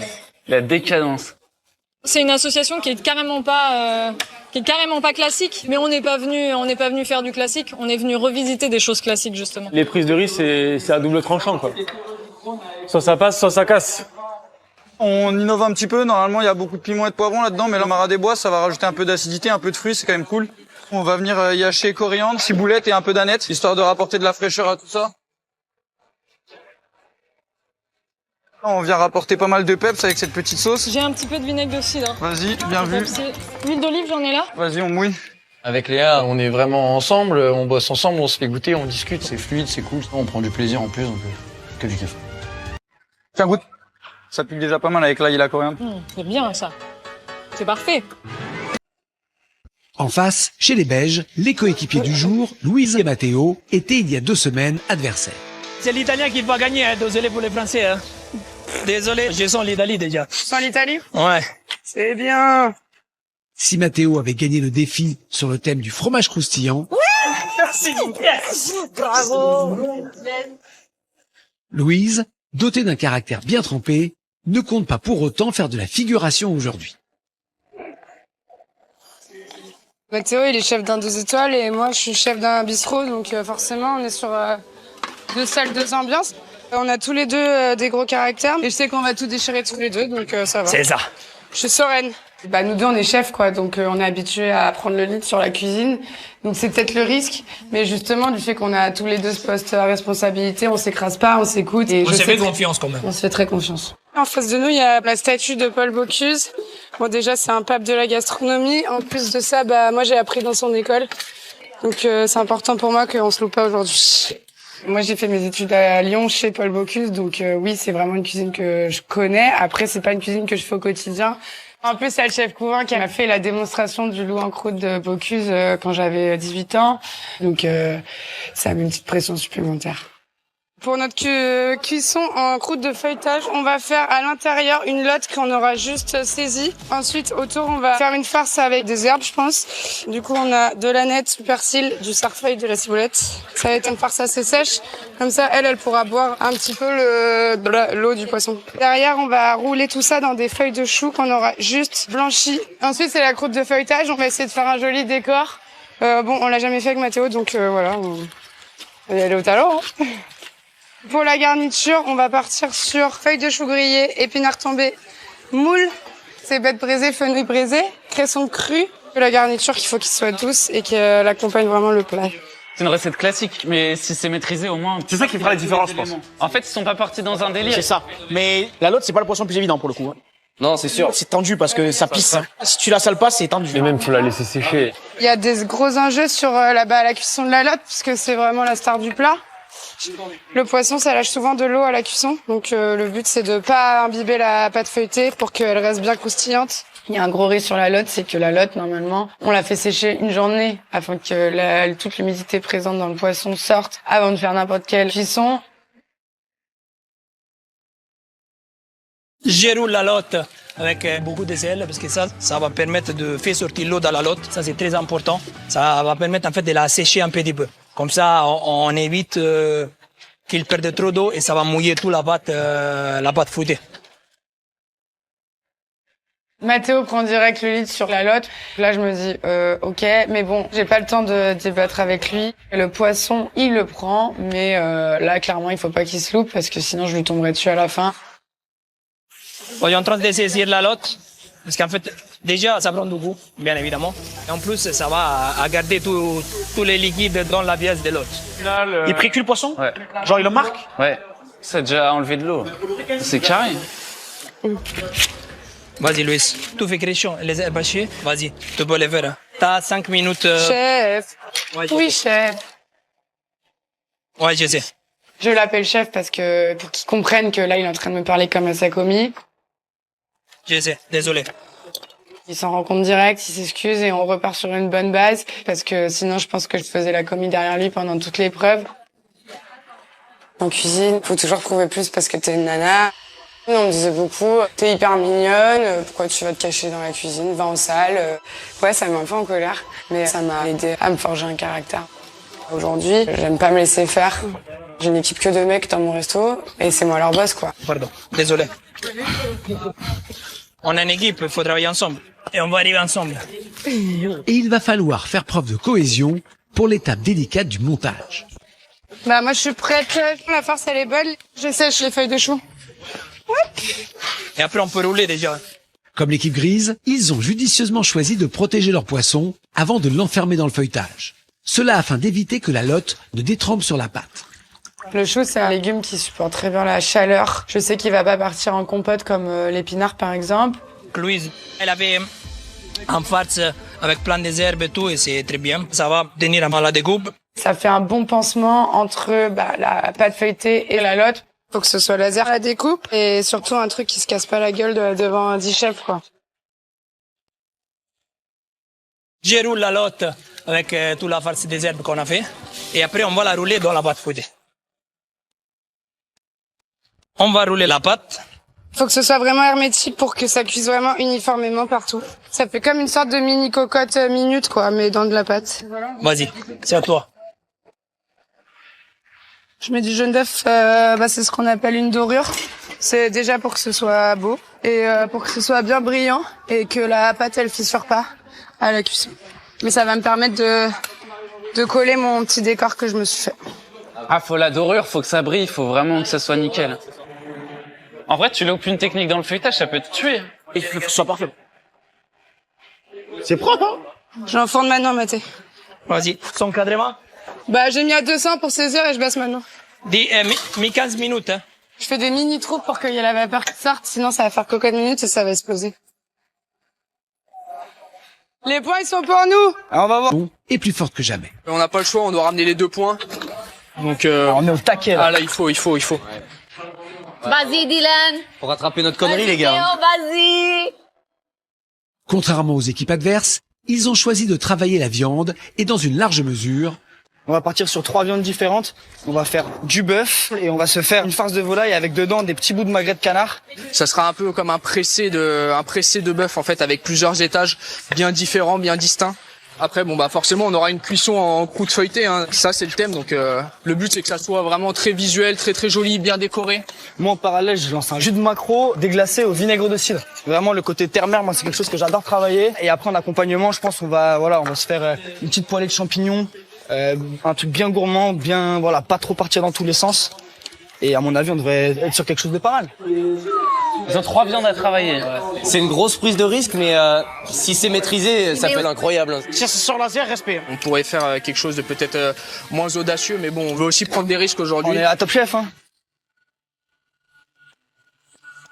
On fait une farce fine de volaille. C'est ce qui va faire le liant en fait dans notre cuisson en croûte feuilletée. Je récupère les blancs de volaille que je mixe avec de la crème et des blancs d'œufs. Donc là, je la passe vraiment au tamis pour enlever tous les petits nerfs qu'il y a dans la volaille, toutes les petites impuretés, que ce soit vraiment bien fin, qu'il n'y ait pas des résidus dans la farce, que ça soit parfaitement lisse, net, quoi. Vas-y, bonne énergie. Le temps, il passe très très vite. En fait, le problème, c'est que c'est long à réaliser et on voit le temps qui défile. Il est toujours en train de passer sa farce. Mais c'est le shark, hein. Ça va être une farce laser, ça c'est sûr. Ça va aller. Faut leur faire confiance. Donc là-dedans, on va rajouter des cubes de magret de canard. Allez, faut vraiment pas qu'on traîne là. Les autres là, ça fait déjà pas mal de temps ils l'ont envoyé. Ah ouais? Allez, vamos les gars, on y va. Hein. Là, j'ai les girolles, je vais les hacher vite fait et après on va en mettre une partie dans la farce fine et une partie qu'on garde pour la garniture. Ok. Je pense que ça peut être bien, ça va apporter un peu de texture en plus. Du coup là je hache les girolles, donc les girolles je les ai juste fait tomber au préalable pour enlever vraiment l'eau du champignon, qu'elle crache pas toute son eau dans notre farce fine. Si ça crache de l'eau, ça va totalement détremper la pâte et c'est vraiment pas ce qu'on veut. Nous on veut une pâte bien dorée, bien croustillante et bien cuite. Bah il faut aller, vas-y, on arrête de parler, hop. Et donc là j'ai mis tout mon mélange, du coup gingembre, ail haché, mes girolles juste tombées. Allez les gars, faites le montage s'il vous plaît. Monte.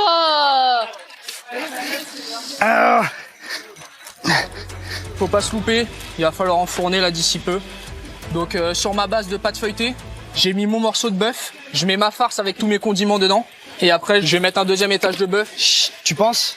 Oui, il en met beaucoup, hein. Ça va mettre du temps à cuire, ça aussi. Plus t'en mets, plus ça met du temps à cuire. Faut qu'on envoie, frérot, faut qu'on envoie. Attends, je vais juste enlever là le bœuf. J'ai peur que ce soit peut-être un chouille épais. Je veux vraiment que ça soit suffisamment cuit. Du coup, je rectifie un petit peu. Ah, t'as raison, Diana, ça a bien vu. Ah, il a taillé en deux, regardez. Ouais, le coup. Les gars, il a réfléchi. Il y a toujours un risque, bien évidemment, que ça se détache ou que ça soit pas net à la découpe. Mais après, honnêtement, il y a une farce fine qui devrait lier le tout et plus ou moins coller l'ensemble, en fait. Donc, j'espère que ça sera net à la découpe. Allez, les gars, putain, Vas-y, faut faut mettre enfourner, ça là. au four, putain. Faut enfourner, là. Ah, on est un peu dans le jus, là. Il reste 20 minutes? Ouais. Viens, on envoie, frère, viens, on envoie. Là, on va être dans le jus. Attends, je vais juste faire un quadrillage avant quand même. Dylan commence à faire un peu des streams. On voit les autres à côté qui ont déjà enfourné leur truc depuis 5 ou 10 minutes. Au niveau timing, c'est chaud. Là, je commence un peu à stresser. C'est un peu épais, mais... Après, le feuilletage, on le mange aussi. C'est aussi ça qu'on aime dans la croûte. C'est vrai que c'est bien quand c'est bien aérien, bien feuilleté. Même à l'arrache, là, il faut qu'il aille au four. Vas-y, Dylan, vas-y. Allez, hop. Allez, feu. Hop. Il nous reste 20 minutes, donc on croise les doigts, on prie en espérant que ce soit cuit à cœur, quoi. Là, c'est enfourné. Bon, les jeux sont faits, comme on dit. Les jeux sont lancés, là. Ouais. Souhaitons à l'équipe rouge que ce retard de mise au four ne nuise pas à la cuisson parfaite de la croûte et de la viande attendue par les chefs. C'est les rouges en éliminatoire, les gars. Ça fait vraiment plaisir d'être l'équipe à abattre pour tout le monde. La compétition fait rage dans la salle du Grand Limonaire de Paul Bocuse. Théo n'en reste pas moins concentré sur sa sauce terre-mer, qui comptera également dans le jugement des chefs. Moi, je suis en train de lancer un jus de maquereau. Je vais tailler mon poisson assez grossièrement. Donc là, lever les filets bien comme il faut, désarrêter et tout. On va rien faire de tout ça. Les gens, ils vont sentir le poisson dans la sauce, ils vont voir la viande, ils vont dire « Ah, mais c'est quoi ça ?» Et je pense que ça peut faire prendre. Et moi, c'est vraiment quelque chose que j'aime beaucoup, quoi. Hop là. Ça. Je mets du piment, du gingembre, des oignons et vraiment je le pousse en cuisson pour vraiment dégager les sucs. Voilà la partie brune qui reste un peu collée sans être brûlée au fond de la casserole et en fait c'est ça qui va me servir de base de jus. On va se remettre un peu de vinaigre de cidre, comme ça va avoir bien du goût. Voilà. Là où dans un jus on mouille à hauteur ou plus, là je décide vraiment de mouiller à la moitié de mes protéines pour vraiment concentrer très rapidement les goûts. Ensuite je le passe au chinois. Je récupère ce jus qui a déjà une belle couleur un peu marron ambré. Je le fais réduire à fond voilà, pour qu'il se concentre en goût. Je le monte au beurre et je le rectifie au niveau des assaisonnements avec du vinaigre de cidre et du... Ah, c'est bon ça. Il y a du lourd. Elle te va la sauce? Ouais, c'est très bon. Vas-y. Le jus de maquereau, il peut faire la diff. Je sais que c'est quelque chose qui peut impressionner les chefs. En tout cas, moi je suis content. Allez, c'est la dernière minute. 1 minute avant la fin du défi. C'est la dernière minute où c'est là qu'on fait la victoire.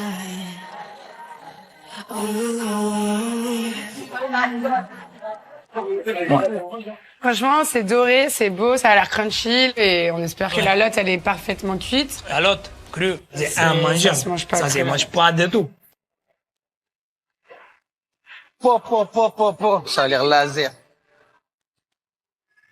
Vas-y, on sort du four, hein, je pense. Là, on a plus le choix. La pâte feuilletée a un bel aspect, elle est dorée, elle a l'air croustillante. Mais voilà, tant qu'on n'a pas coupé le feuilletage, en fait, c'est encore suspense, quoi. C'est pas horrible, on est pas mal. Ok, attention, 3, 2, 1. Top, c'est terminé.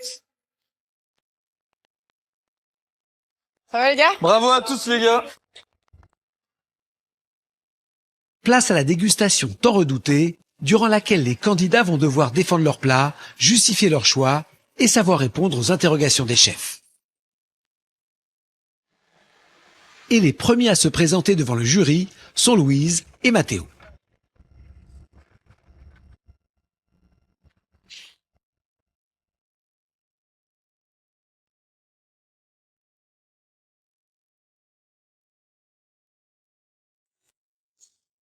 Ça va? Ça va et vous? Ça va, merci beaucoup. Bon, c'est bien passé? Je crois que c'est bien passé. On verra quand ce sera coupé. Mais... Et qu'on vous présente la... Ouais. On peut voir de plus près? Je peux vous montrer? Bah oui. On a fait de la lotte, on a fait un sauce pil-pil avec tous les arêtes de la lotte et on a fait un garniture avec des algues et avec pas mal de légumes. C'est pas un choix facile, la lotte, quand même. Non. C'est une cuisson délicate. On met un coup de couteau pour voir? Ouais, bien sûr. J'ai envie de voir le premier coup de couteau là. Ouais, grave.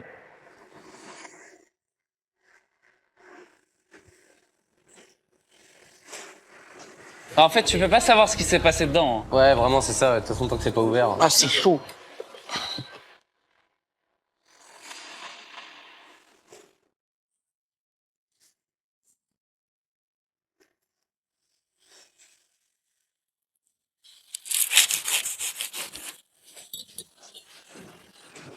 Bon réflexe d'avoir Ok, les deux ça, couteaux. c'est bien, ça. Ouais. Changement de couteau, bien joué. Ça a l'air costaud quand même. Ah, j'espère qu'au milieu, moi, ce soit. En plus, la lotte, faut que ça nacre. Hein. Ah, ça a l'air pas mal, hein. C'est nacré. Ah, c'est nacré. C'est laser.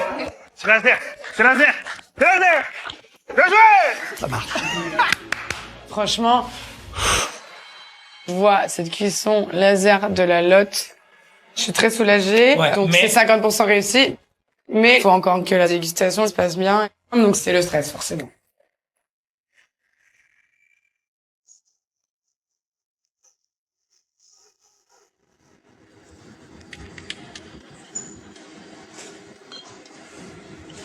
Trop bien.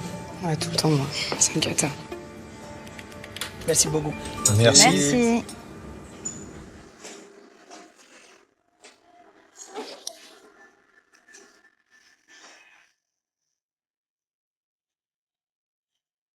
C'est joli quand même, c'est hyper beau. Franchement, c'est hyper ouais, beau. C'est mignon. Visuellement, c'est très, très sympa.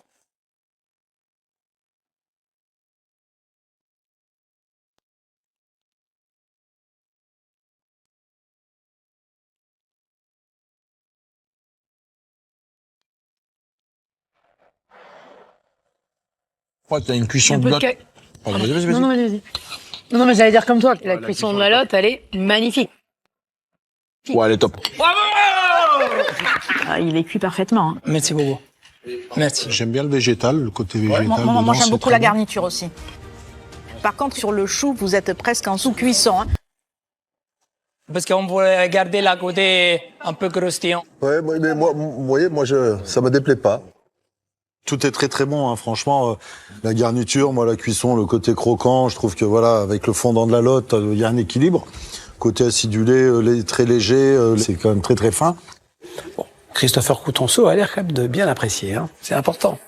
Mais le côté technique sur le feuilletage qui manque de cuisson, c'est voilà, c'est ça le petit en fait.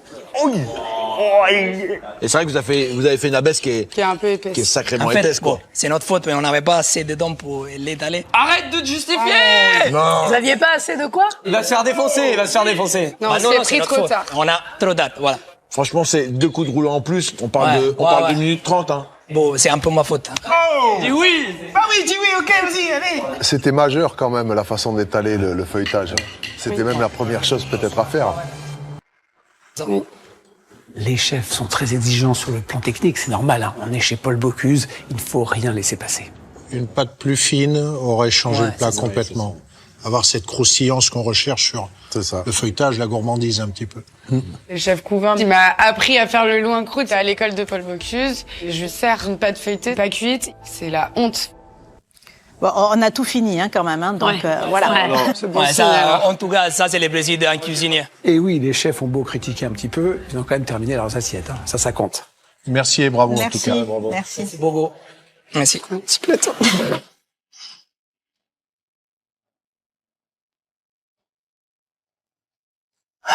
Ça va, ça va aller pire. On aurait pu faire mieux, mais on aurait pu faire pire.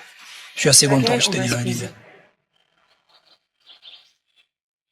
C'est au tour de Léa et Victor de présenter leur plat au chef. Si leur équipe est en tête avec 2 points, une cuisson ratée de leur poisson à l'intérieur de la croûte pourrait changer la donne. Bonjour. Bonjour Victor. Bonjour. C'est hyper stressant parce qu'on n'est pas en train de servir un fish and chips à quoi d'une ruelle, quoi. On envoie un poisson en croûte à une table multi-étoilée qui fait plus que flipper. Allons-y.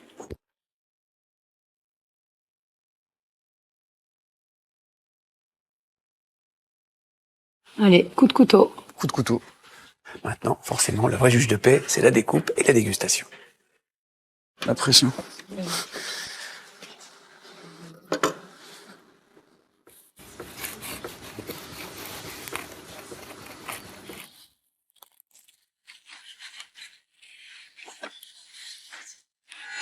Et comment cette cuisson?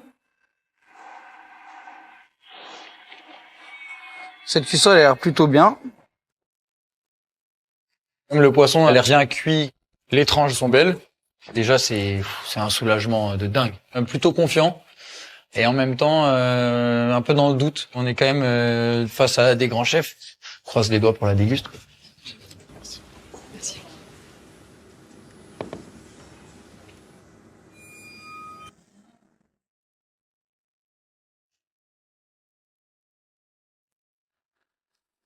Il y a beaucoup de monde dans cette assiette-là. Expliquez-nous un peu. Alors l'assiette, on l'a appelé le poisson en croûte entre iode et forêt. Donc sur le poisson, on est sur un sort. À l'intérieur, on est venu l'enrouler dans de la laitue de mer et le farcir avec un petit haché d'algues, d'herbes fraîches, un peu aillées, avec quelques zestes de main de Bouddha pour la fraîcheur. Et on a fait une petite garniture avec des petits enoki, du fenouil qui a été acidifié dans le jus de citron. Vous avez un petit peu d'algues qui vient faire le petit rappel avec notre poisson en croûte. Et vous avez une quenelle de crème d'Isigny qui va venir un peu lacter ce mélange et apporter un peu de réconfort. Et les fraises des bois, pourquoi? Ça fonctionnait bien avec les crônes. On avait envie de faire quelque chose de floral qui fasse un peu... Vous avez goûté, vous êtes sûr? Oui. Il y a beaucoup de monde dans cette Il y a assiette. beaucoup de monde dans la partie de l'assiette qui est pas la thématique centrale, on va dire. Okay. Est-ce que ça va pas quelque part nous détourner de la pièce principale? Les visages restent très fermés là. Ouais, c'est horrible. Et pourquoi le sard? C'est un poisson qu'on affectionne tous les deux. Tous les deux particulièrement, Parce que c'est une chair fragile quand même, le C'est sard. une chair fragile, ouais, effectivement. C'est pour moi pas la meilleure idée quand même. Petit poisson, pas très épais, sur un feuilletage qu'il va falloir quand même au moins cuire 20 minutes, sur un petit sard comme ça avec l'inertie, etc. Je peux vous dire que vous êtes déjà en surcuisson sur le sard, c'est évident. Et là, il faut qu'il goûte, hein. Là, il faut qu'il goûte.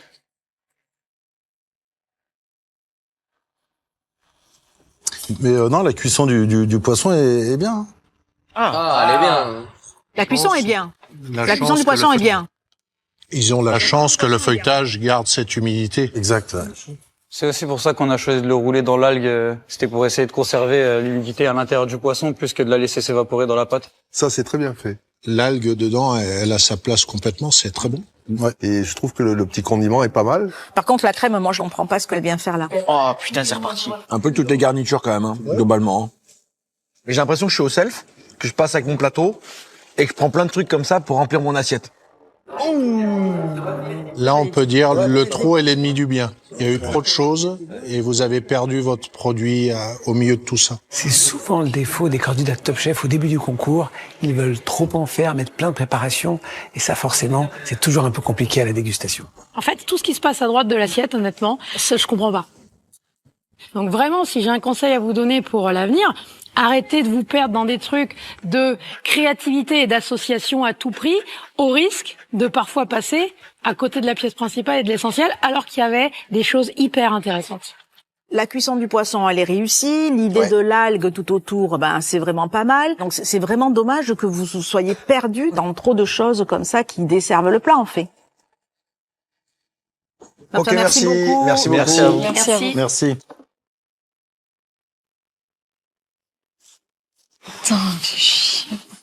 Désolée. Mais c'est pas ta faute, hein. On l'a fait à deux.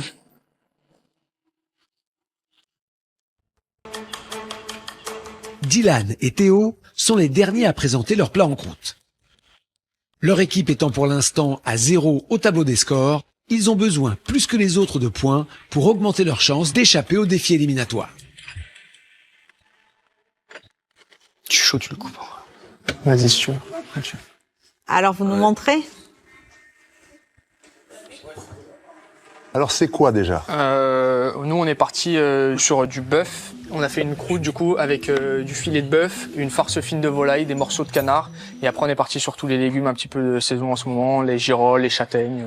En garniture. En garniture. Et il y en a aussi dans la farce fine de volaille. Feuilletage qui a bien développé. Ouais, c'est joli. Bien le feuilletage. développé, Ouais. c'est bien brillant sur le dessus. Vous mettez un coup de couteau dedans? Ça va jouer à la découpe, hein, clairement. Ça se joue à la découpe. Hein. Soit on découpe et c'est cuit et on a toutes nos chances, soit on découpe et c'est cru. Et là, dans ces cas-là, les 2 points, on abandonne l'idée, quoi.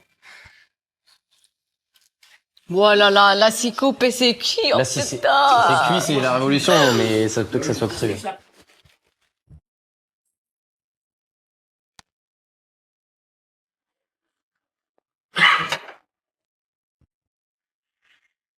Est-ce qu'elle est réussie, cette cuisson? On a manqué un petit peu de temps. On pense que la farce fine n'est pas finie de cuire. Voilà, forcément, on est déçus. Après, la cuisson de la viande, elle est belle. On a goûté les éléments, la croûte, elle est belle, le jus, on sait qu'il est bon, la garniture, elle est bonne. Et en termes de prise de risque, on a peut-être une carte à jouer là-dessus quand même.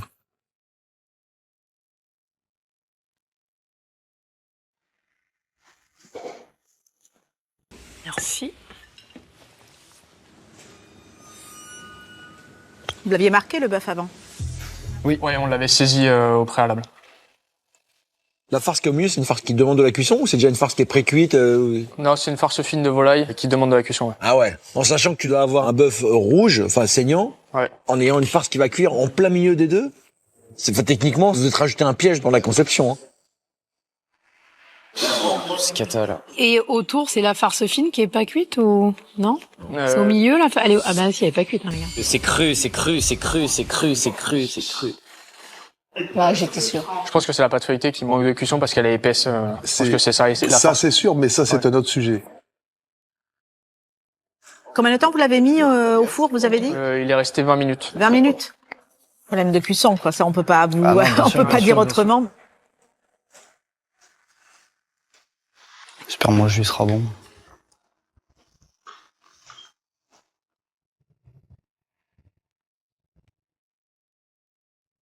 Le jus, c'est poisson, vous avez mis de quoi? Sardine? Macro. Macro? Macro, chef. Pourquoi vous avez choisi le macro? Moi, c'est un poisson que j'adore et je sais que le jus de macro, c'est pas très commun.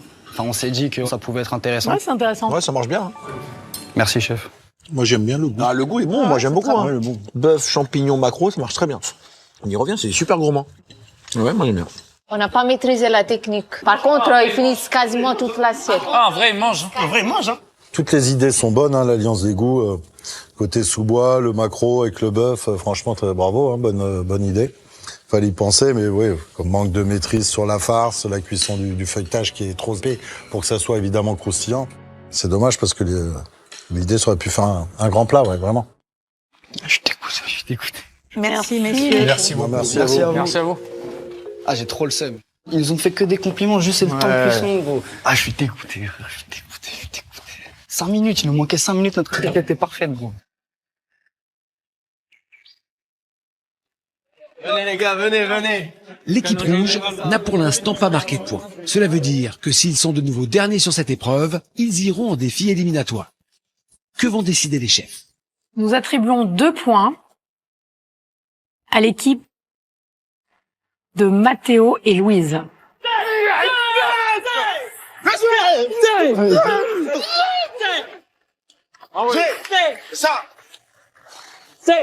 Mathéo, Louise, on a choisi de vous attribuer ces 2 points parce que malgré une cuisson de la pâte qui pouvait se discuter, il y avait une cuisson de la lotte qui était absolument merveilleuse, il y avait une texture, il y avait une jutosité de cette lotte, et puis il y avait une composition qui, dans son ensemble, avec le végétal du chou, avec les petites moules, avec cette sauce qui avait une légère acidité, on a quand même pris beaucoup de plaisir dans l'équilibre global de ce plat, donc franchement, bravo.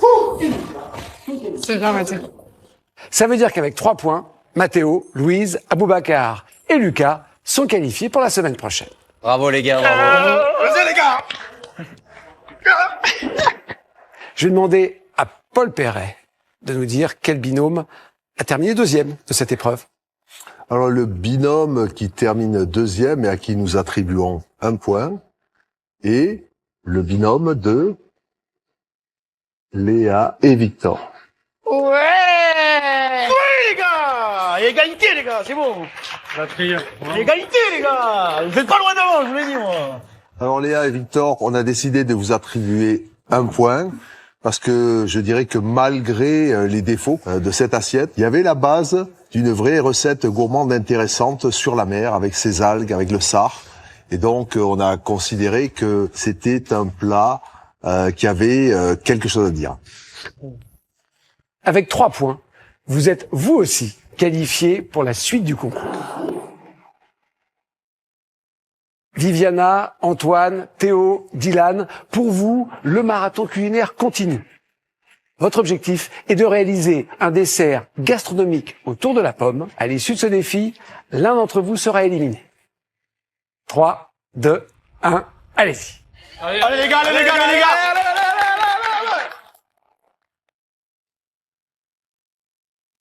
Paul Bocuse avait un péché mignon pour la pomme. En tarte, en beignet, poêlé au beurre ou tout simplement rôti au four, le pape de la gastronomie aimait la sublimer sous toutes ses formes. Ok, chaud. Pour lui rendre un ultime hommage, les candidats vont à leur tour devoir magnifier la pomme à travers leur dessert. Ok, c'est parti. Que le meilleur gagne. Y a plus d'équipe, pourtant je vous aimais bien les gars, mais ce soir il y en a un qui moi parle. aussi, hein, mais là, c'est chacun pour sa pomme, hein. C'est le cas de le dire, hein. Les adversaires, honnêtement, ils me font flipper de ouf. Ils ont tous des parcours de zinzin. Et voilà, Viviana, elle a son restaurant. Tonton, là, il est sous-chef d'un 3 étoiles Michelin. Dylan, sous-chef d'un 2 étoiles Michelin. Moi, je suis là, petit chef privé. J'ai la pression de ouf. Si Théo est impressionné par ses adversaires, le Breton, en revanche, n'est pas effrayé par le thème du défi. C'est vrai que la pomme, on l'a beaucoup chez nous. Moi, ma grand-mère me faisait des tartes à la pomme quand j'étais petit, et souvent avec du caramel au beurre salé. Donc, petit hommage à ma grand-mère, et voilà, on va partir là-dessus. Je vais faire des pommes en cubes au caramel au beurre salé au centre de l'assiette. Je vais faire une petite julienne de pommes. Sur le dessus, je vais venir mettre mon granité de pommes vertes pour l'acidité. Et en fait, autour, je vais faire une petite vinaigrette de pommes. Je vais travailler quasiment que la pomme, je vais pas partir dans tous les sens. Et on va faire des textures différentes, il y aura du froid, du chaud, de la texture, du mou. Je pense que la différence, je vais la faire en restant dans la simplicité. Faut pas essayer d'être dans la démonstration technique, mais plus dans l'émotion, le ressenti, le goût. Et je vais essayer de faire en sorte que les chefs, ils kiffent. Top Chef, c'est un rêve d'enfant, et voilà, maintenant si je veux rester, il faut que je me donne les moyens. Donc là, j'ai mon caramel au beurre salé, qui a une belle texture, là, que je suis en train de finir. Je viens verser sur les cubes de pommes que j'ai juste mis au four avec un petit peu de beurre pour les faire rôtir. Voilà, c'est pas mignon, ça? Donc là, je suis en train de faire ma vinaigrette. Moi, je voulais quelque chose d'acide, du coup, je prends de la Granny Smith. Je passe à la centrifugeuse des pommes acides et je viens couper avec du citron et du basilic. Et je mets aussi une petite brunoise de pommes pour venir rappeler un peu ce côté pomme crue assez intéressant, léger et un peu frais, quoi. Je vais goûter ça. Ah, c'est bon ça. De son côté, Antoine affiche lui aussi une certaine sérénité. Et pour cause. La pomme, enfin moi je sais que dans ma famille on en mangeait énormément, donc ouais évidemment ça me parle. J'ai pas mal de choses qui me viennent à l'esprit tout de suite. Je vais faire une compotée de pommes au persil que je vais l'associer avec un pistou de persil sucré. Ensuite je vais faire une rosace de pommes rôties et pour finir je vais juste ajouter un petit caramel au verjus pour venir assaisonner ma pomme. Et à côté une crème mascarpone avec un peu de lait ribot, un peu de citron. Cette crème elle va ramener vraiment la gourmandise et la fraîcheur pour venir compléter et terminer mon dessert. Je suis déterminé, il faut que je reste, faut pas que je sorte aussitôt. Top Chef, ça représente beaucoup de choses pour moi. C'est très important pour ma carrière. Donc ouais, y a plus le choix là. Faut attaquer. Du coup, je pars sur une rosace de pommes. Ma rosace, ça va être important parce que ça va être vraiment mon élément principal. Faut que la cuisson soit belle, vraiment une belle cuisson cuisinière. Faut que cette rosace, faut qu'elle ait de la gueule, faut qu'elle représente mon plat, donc il faut qu'elle soit magnifique. Je vais mettre d'un n'importe-pièce pour monter mon élément principal de la pomme, pour lui donner une belle forme de fleur, jolie. Dès que mon montage est terminé, je lui mets un beau quartier de beurre, un peu de sucre et j'enfourne ça. Pour qu'elle rôtisse calmement et qu'elle vienne confire. Je laisse cuire pas trop fort parce que sinon ça risque de brûler le dessus de ma rosace et ça ce serait vraiment très grave. Ah c'est mignon, c'est sympa.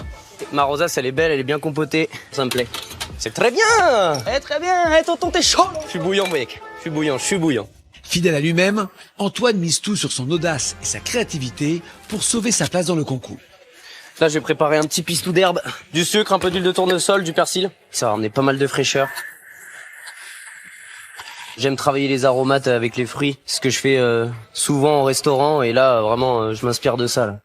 Je pense qu'on s'attend pas à manger du persil avec de la pomme et je pense que ça peut être très intéressant. C'est une prise de risque, mais j'en prends conscience et je suis confiant, je sais que ça marche. Le pistou, il est bien sucré, il goûte bien le persil. C'est ce qu'il me faut aujourd'hui. C'est le pistou de la Gaine. Il ne faudrait pas crier victoire trop vite. Dylan, le technicien, veut montrer qu'il est également capable de faire de la cuisine d'émotion. Moi, quand on parle pommes, je pense tout de suite aux tartes aux pommes parce que mon père, il est boulanger-pâtissier et je vivais au-dessus du commerce. Donc, disons que tous mes goûters, c'était des choses de la boulangerie-pâtisserie. Donc, les tartes aux pommes, j'en ai vu passer. Ça me rappelle vraiment des souvenirs d'enfance et forcément, c'est ce que je veux aussi retranscrire dans cette assiette. Petit clin d'œil, retravailler ça, apporter un peu de peps là-dedans. Je vais faire un 10 de pâte feuilletée dans le fond de l'assiette. Dessus, je mettrai une compotée de pommes. Sur le dessus, je mettrai une chantilly vanille. Et après, je vais mettre un tout petit peu de brunoise de pommes Granny Smith parce que bon, le thème, c'est la pomme. Le but, là, avec ce plat, c'est de toucher les jurys sur la tarte aux pommes de l'enfance qu'on a l'habitude de consommer en boulangerie-pâtisserie. Si je suis dans l'émotion, je pense que c'est pari gagné. Donc là, je fais ma compote de pommes avec des golden. C'est une pomme qu'on utilise très souvent pour faire des compotes de pommes, donc ça va contrebalancer avec la Granny Smith qui est plutôt acide et qui a ce côté très très frais. Je veux pas que ça soit de la pomme bouillie, je veux que ça soit de la pomme vraiment rôtie, bien cuite. Je prends le parti de pas rajouter de sucre, parce qu'il y en a déjà tout simplement naturellement dans la pomme, donc c'est vraiment la pomme qui va apporter ce goût sucré à mon dessert. Mais je vais ajouter de la verveine pour vraiment apporter un côté aromatique et très très frais. Je veux qu'il y ait ce souvenir d'enfance, mais qu'il y ait aussi ce truc un petit peu différent. On se dit ah putain c'est cool, il y a un truc en plus. Mais le but c'est vraiment que ça soit bon, juste, équilibré et qu'après il y ait des petits marqueurs comme la verveine. Ok, donc là je suis sur ma pâte feuilletée. Faut qu'elle soit bien cuite, bien croustillant, bien dorée. Donc là, c'est un peu la revanche sur la croûte feuilletée de l'épreuve précédente. En fait, le but, c'est vraiment de faire des petits cercles plutôt fins. Et je vais les cuire entre deux plaques, en fait, que ça ne feuillete pas. En fait, c'est une pâte feuilletée qui va tout simplement pas monter. Ça va cuire quand même assez rapidement. Donc il va vraiment falloir que je surveille cette cuisson très attentivement. C'est bien, ma pâte feuilletée, elle est comme je le voulais. Elle est cuite, mais elle a pas soufflé. C'est vraiment l'aspect tarte aux pommes que je voulais. Donc c'est parfait. Ah bah le but c'est pas de s'arrêter là, je veux aller le plus loin possible et même gagner, donc faut pas que je passe à côté. Juste à côté, la pomme fait également ressurgir chez Viviana des souvenirs d'enfance. Ma mère, elle adorait les gâteaux à la pomme. Donc, c'est vrai que j'en sortais pas mal de gâteaux à la pomme. Quand j'étais petite, je voulais faire plaisir à la maman. Pour moi, surtout, c'est très important. Donc, je me dis, j'ai toutes mes chances. Le concept de mon dessert, c'est vraiment gourmandise. Mon assiette elle est composée avec un cercle de brioche rôti au beurre, une rose de pomme par-dessous, tout autour. On a une mousse au mascarpone et vanille. Et pour donner un peu d'acidité, je vais faire des cubes de pommes vertes avec du citron, et un peu de crumble au chocolat blanc et des petites gouttes de caramel. Là, je lance tout de suite les pommes pour avoir des pommes cuites à la fin. Je me suis dit, il faut quand même séduire les chefs visuellement. C'est pour ça que j'ai décidé que mon dessert soit couvert par la rose de pomme. Donc, j'épluche les pommes, je les mets tout de suite dans un sirop que j'ai préparé au sucre citron. Je les laisse cuire. Là, je fais ma rose. C'est difficile surtout parce qu'on n'a pas le temps. Même si je suis habituée, je n'ai fait pas mal. Je suis concentrée parce que si je me loupe puis je rentre à la maison.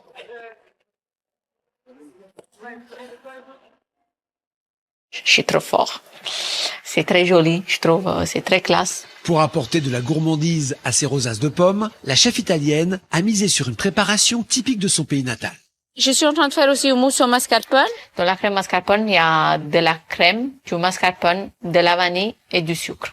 Tout simple, mais efficace. Cette crème mascarpone est incroyable. Ça va apporter beaucoup de gourmandise. C'est sucré, c'est gourmand, c'est gras en bouche. Donc, c'est vraiment, ça prend tout le palais. Je vais goûter.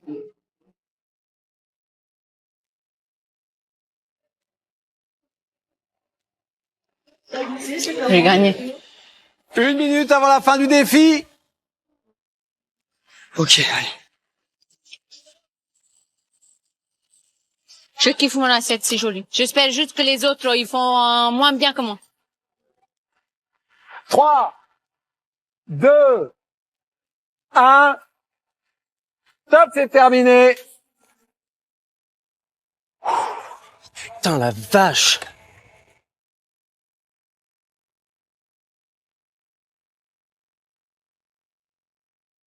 Les chefs vont maintenant déguster à l'aveugle le dessert aux pommes de chaque candidat.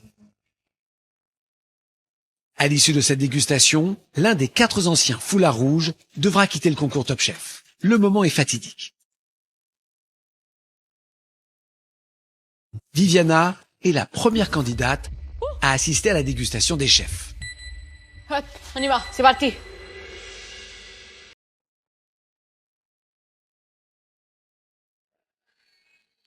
Joli visuel quand même. Ouais, c'est joli, hein, c'est bien abouti quand même. Travail à la poche, il est régulier, il est net. Cette espèce de rose aussi, qui n'est pas forcément facile à faire comme ça. Non, c'est joli, hein. Belle assiette. Ça promet plein de textures. Ça donne envie. Vas-y les chefs, ce soir c'est pas moi qui sors.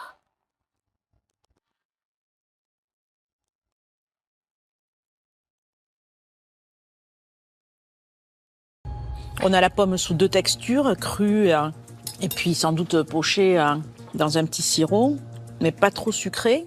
Peut-être un peu plus imbibé sur le biscuit. Ouais, c'est dommage. La brioche arrive, il y a un côté un peu beurré. Peut-être un tout petit peu sèche, elle aurait pu être imbibée de quelque chose. Ouais. Mais quand tu mâches, je trouve que ça va. Moi, ce gros disque de brioche, il n'était pas forcément indispensable, ou peut-être ramené un peu différemment avec des petits cubes, un peu imbibés, un peu, tu vois, côté massif de la brioche, ça assèche un peu. Je trouve qu'il donne une pause quand même. Ouais, il donne une pause, mais donne il une est espèce peut-être de trop généreux. passerelle entre cette crème qui aurait été trop grasse et cette pomme qui aurait été trop acide par elle-même. Donc c'est vrai que peut-être légèrement imbibé, peut-être. Paul Piret, en fait, le chef Paul Piret, il comprend mon assiette. C'est incroyable, je le suis depuis toujours. Moi, je trouve ça très réconfortant, très gourmand, peu sucré. Et puis on a respecté le thème qui est la pomme, hein, je crois. Ouais, la pomme, elle est bien là. De texture. Il n'y a rien de surprenant. Ouais. Mais c'est efficace. Efficace, c'est la bonne définition de ce dessert. Chef, je vous aime. Place maintenant au dessert de Théo. Ah, c'est flippant, putain. Qui a misé sur une préparation en 4 façons. La pomme comme un souvenir de mamie. Verser la vinaigrette autour et déguster. C'est moderne, hein? C'est joli, j'aime bien. Alors, je trouve que mamie était bien organisée. Ouais, hein. mamie, elle était déjà moderne à l'époque. Ah, mais mamie, elle dressait pas comme ça, c'est dans les goûts. C'est propre, c'est net, tu comprends bien que c'est un dessert qui est vraiment orienté full pomme. Ça promet un jeu de texture et puis je pense que la pomme, elle est bien traitée là. Hein. Il devrait être assez surpris, je pense.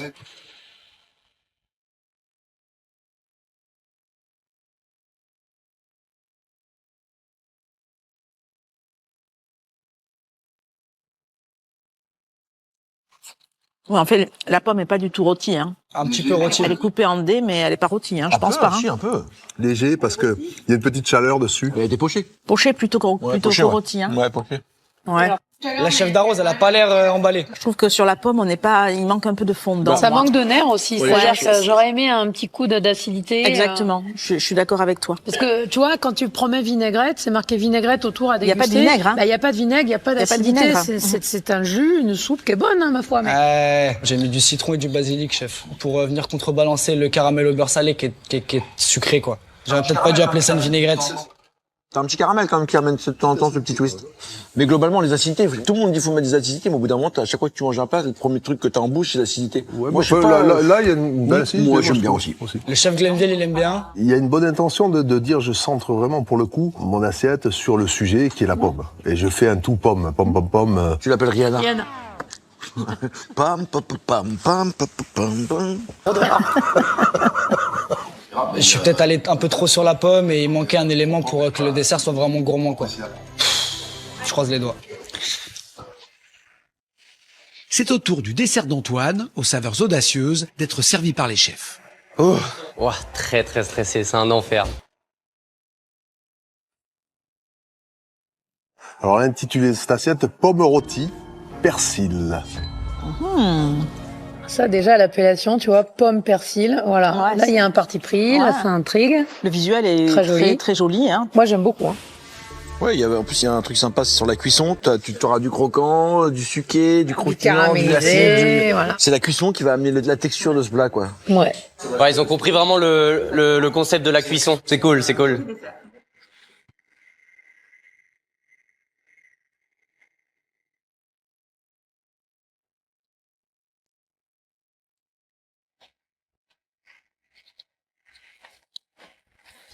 C'est bon. Pas mal, hein. Ils ont dit c'est pas mal? Ok, c'est cool, ouais. Ouais, c'est cool, ça fait plaisir, là. Bon, en dessous, le condiment, il est bien persillé quand même. Hein. Juste comme ça, c'est un peu suggéré dans la mâche, je trouve que c'est joli. Pas mousse.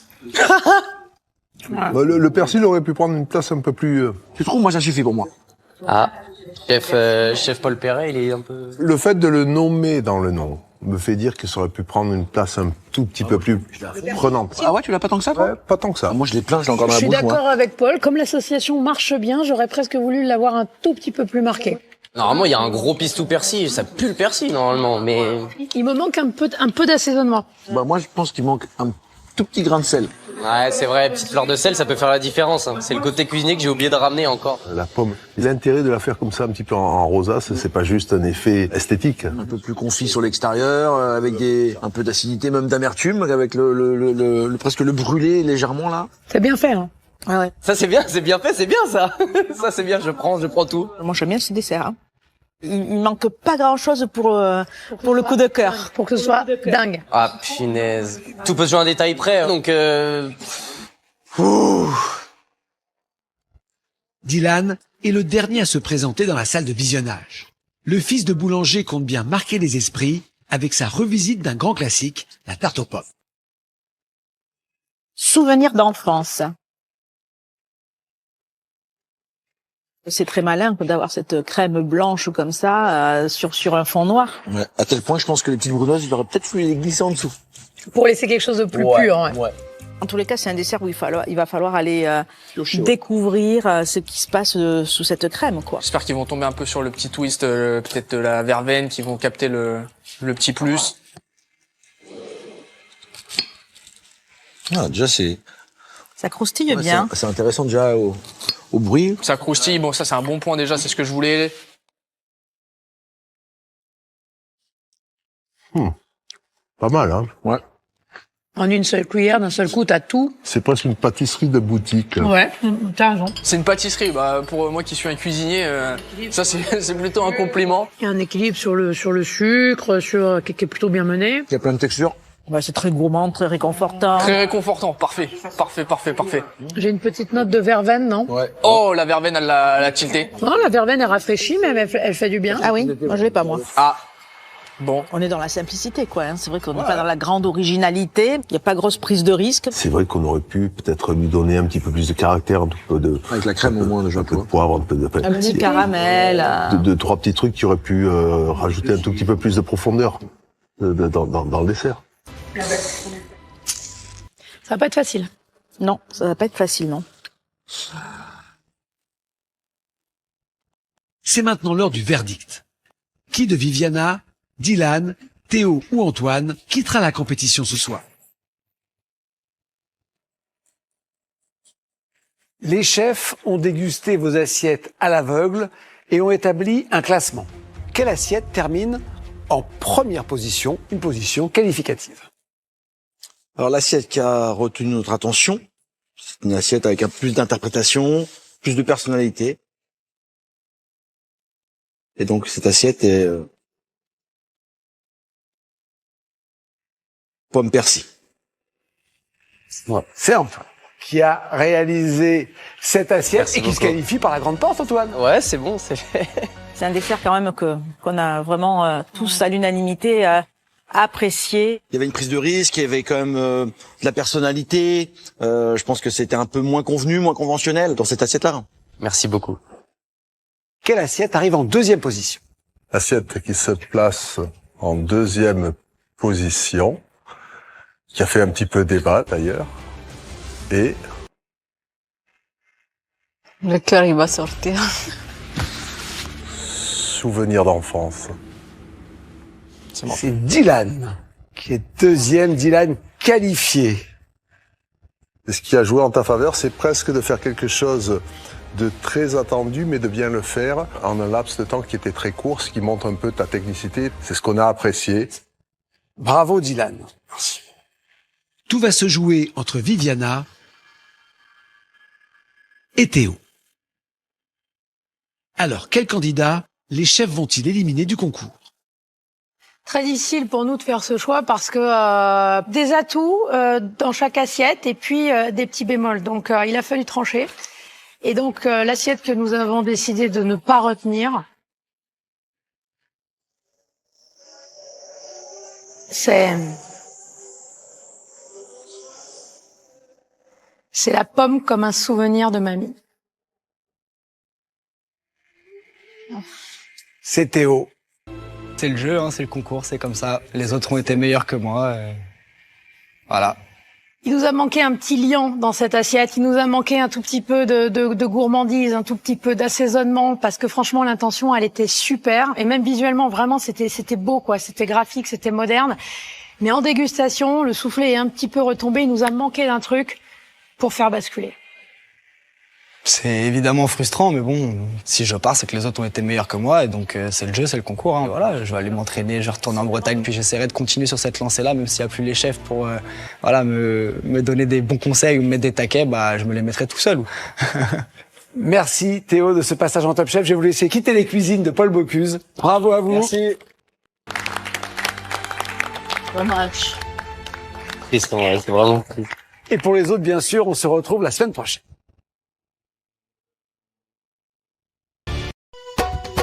दुनिया दो दिन दी बंदा दे मौत दमाल दुनिया दो दिन दी दुनिया दो दिन दी बंदा दे मौत दमाल दुनिया दो दिन दी आए कर तू कुछ ख्याल दुनिया दो दिन दी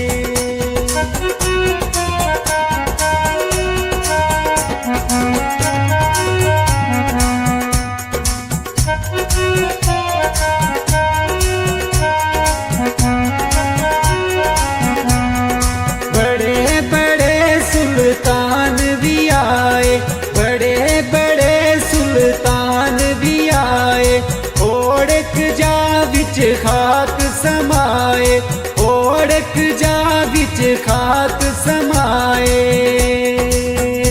आए हो गए ख्वाब ख्याल दुनिया दो दिन दी आए हो गए ख्वाब ख्याल दुनिया दो दिन दी दुनिया दो दिन दी बंदा वे मौत दा माल दुनिया दो दिन दी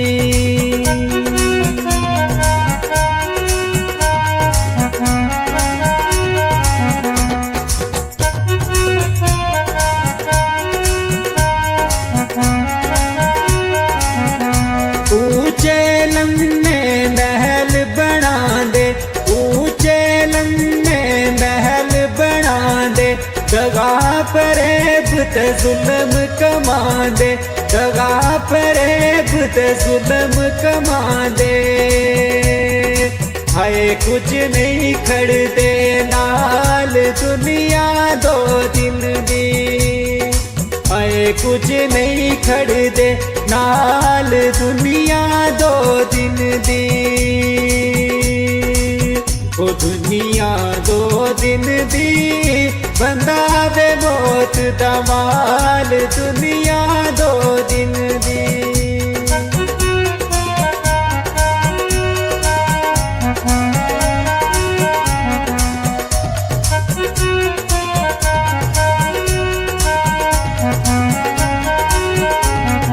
दुनिया देंदी दुख बतेरे दुनिया देंदी दुख बतेरे वीरा कोलू वीर नखेड़े वीरा कोलू वीर नखेड़े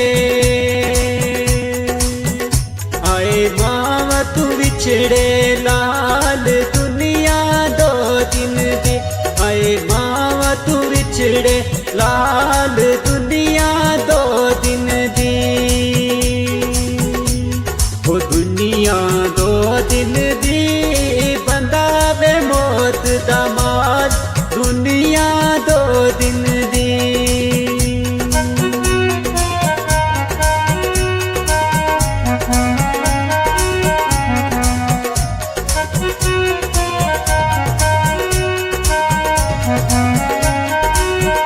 सुख दे सजना सारे संगी सुख दे सजना सारे संगी नस जांदे जद आवे तंगी नस जांदे जद आवे तंगी हाय कोई नहीं गम दा प्याल दुनिया दो दिन दी ओह कोई नहीं गम दा प्याल दुनिया दो दिन दी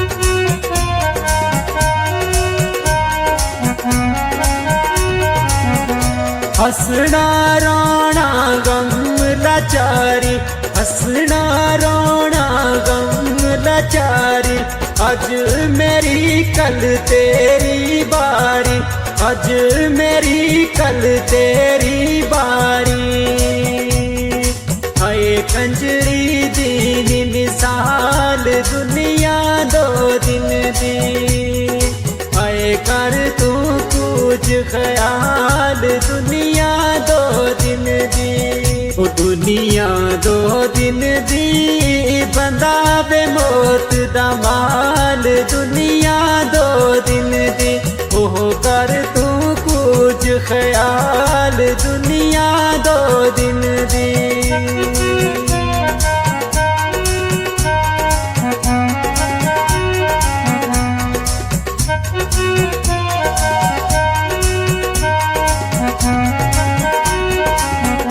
भूत वे तुड़ानी मिट्टी दा वीरा भूत तुड़ानी मिट्टी दा वीरा अपना आप संभाल बशीरा अपना आप संभाल बशीरा हाय मिट्टी मिट्टी दा माल दुनिया दो दिन दी हाय मिट्टी मिट्टी दा माल दुनिया दो दिन दी हाय कर तू कुछ ख्याल दुनिया दो दिन दी हाय कर तू कुछ ख्याल दुनिया दो दिन दी ओ दुनिया दो दिन दी बंदा मिट्टी दा माल दुनिया दो दिन दी हाय कर तू कुछ ख्याल दुनिया दो दिन दी हाय कर तू कुछ ख्याल दुनिया दो दिन दी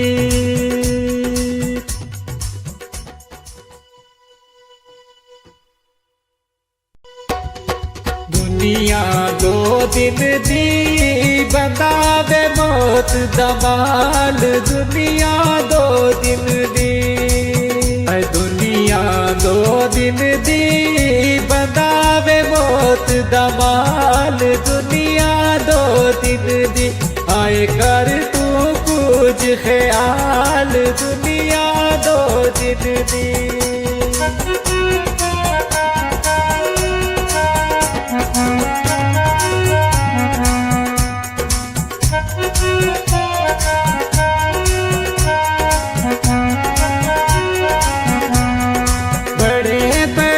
सुल्तान भी आए बड़े बड़े सुल्तान भी आए ओढ़क जा बिच खाक समाए ओढ़क जा बिच खाक समाए हाय हो गए ख्वाब ख्याल दुनिया दो दिन दी हाय हो गए ख्वाब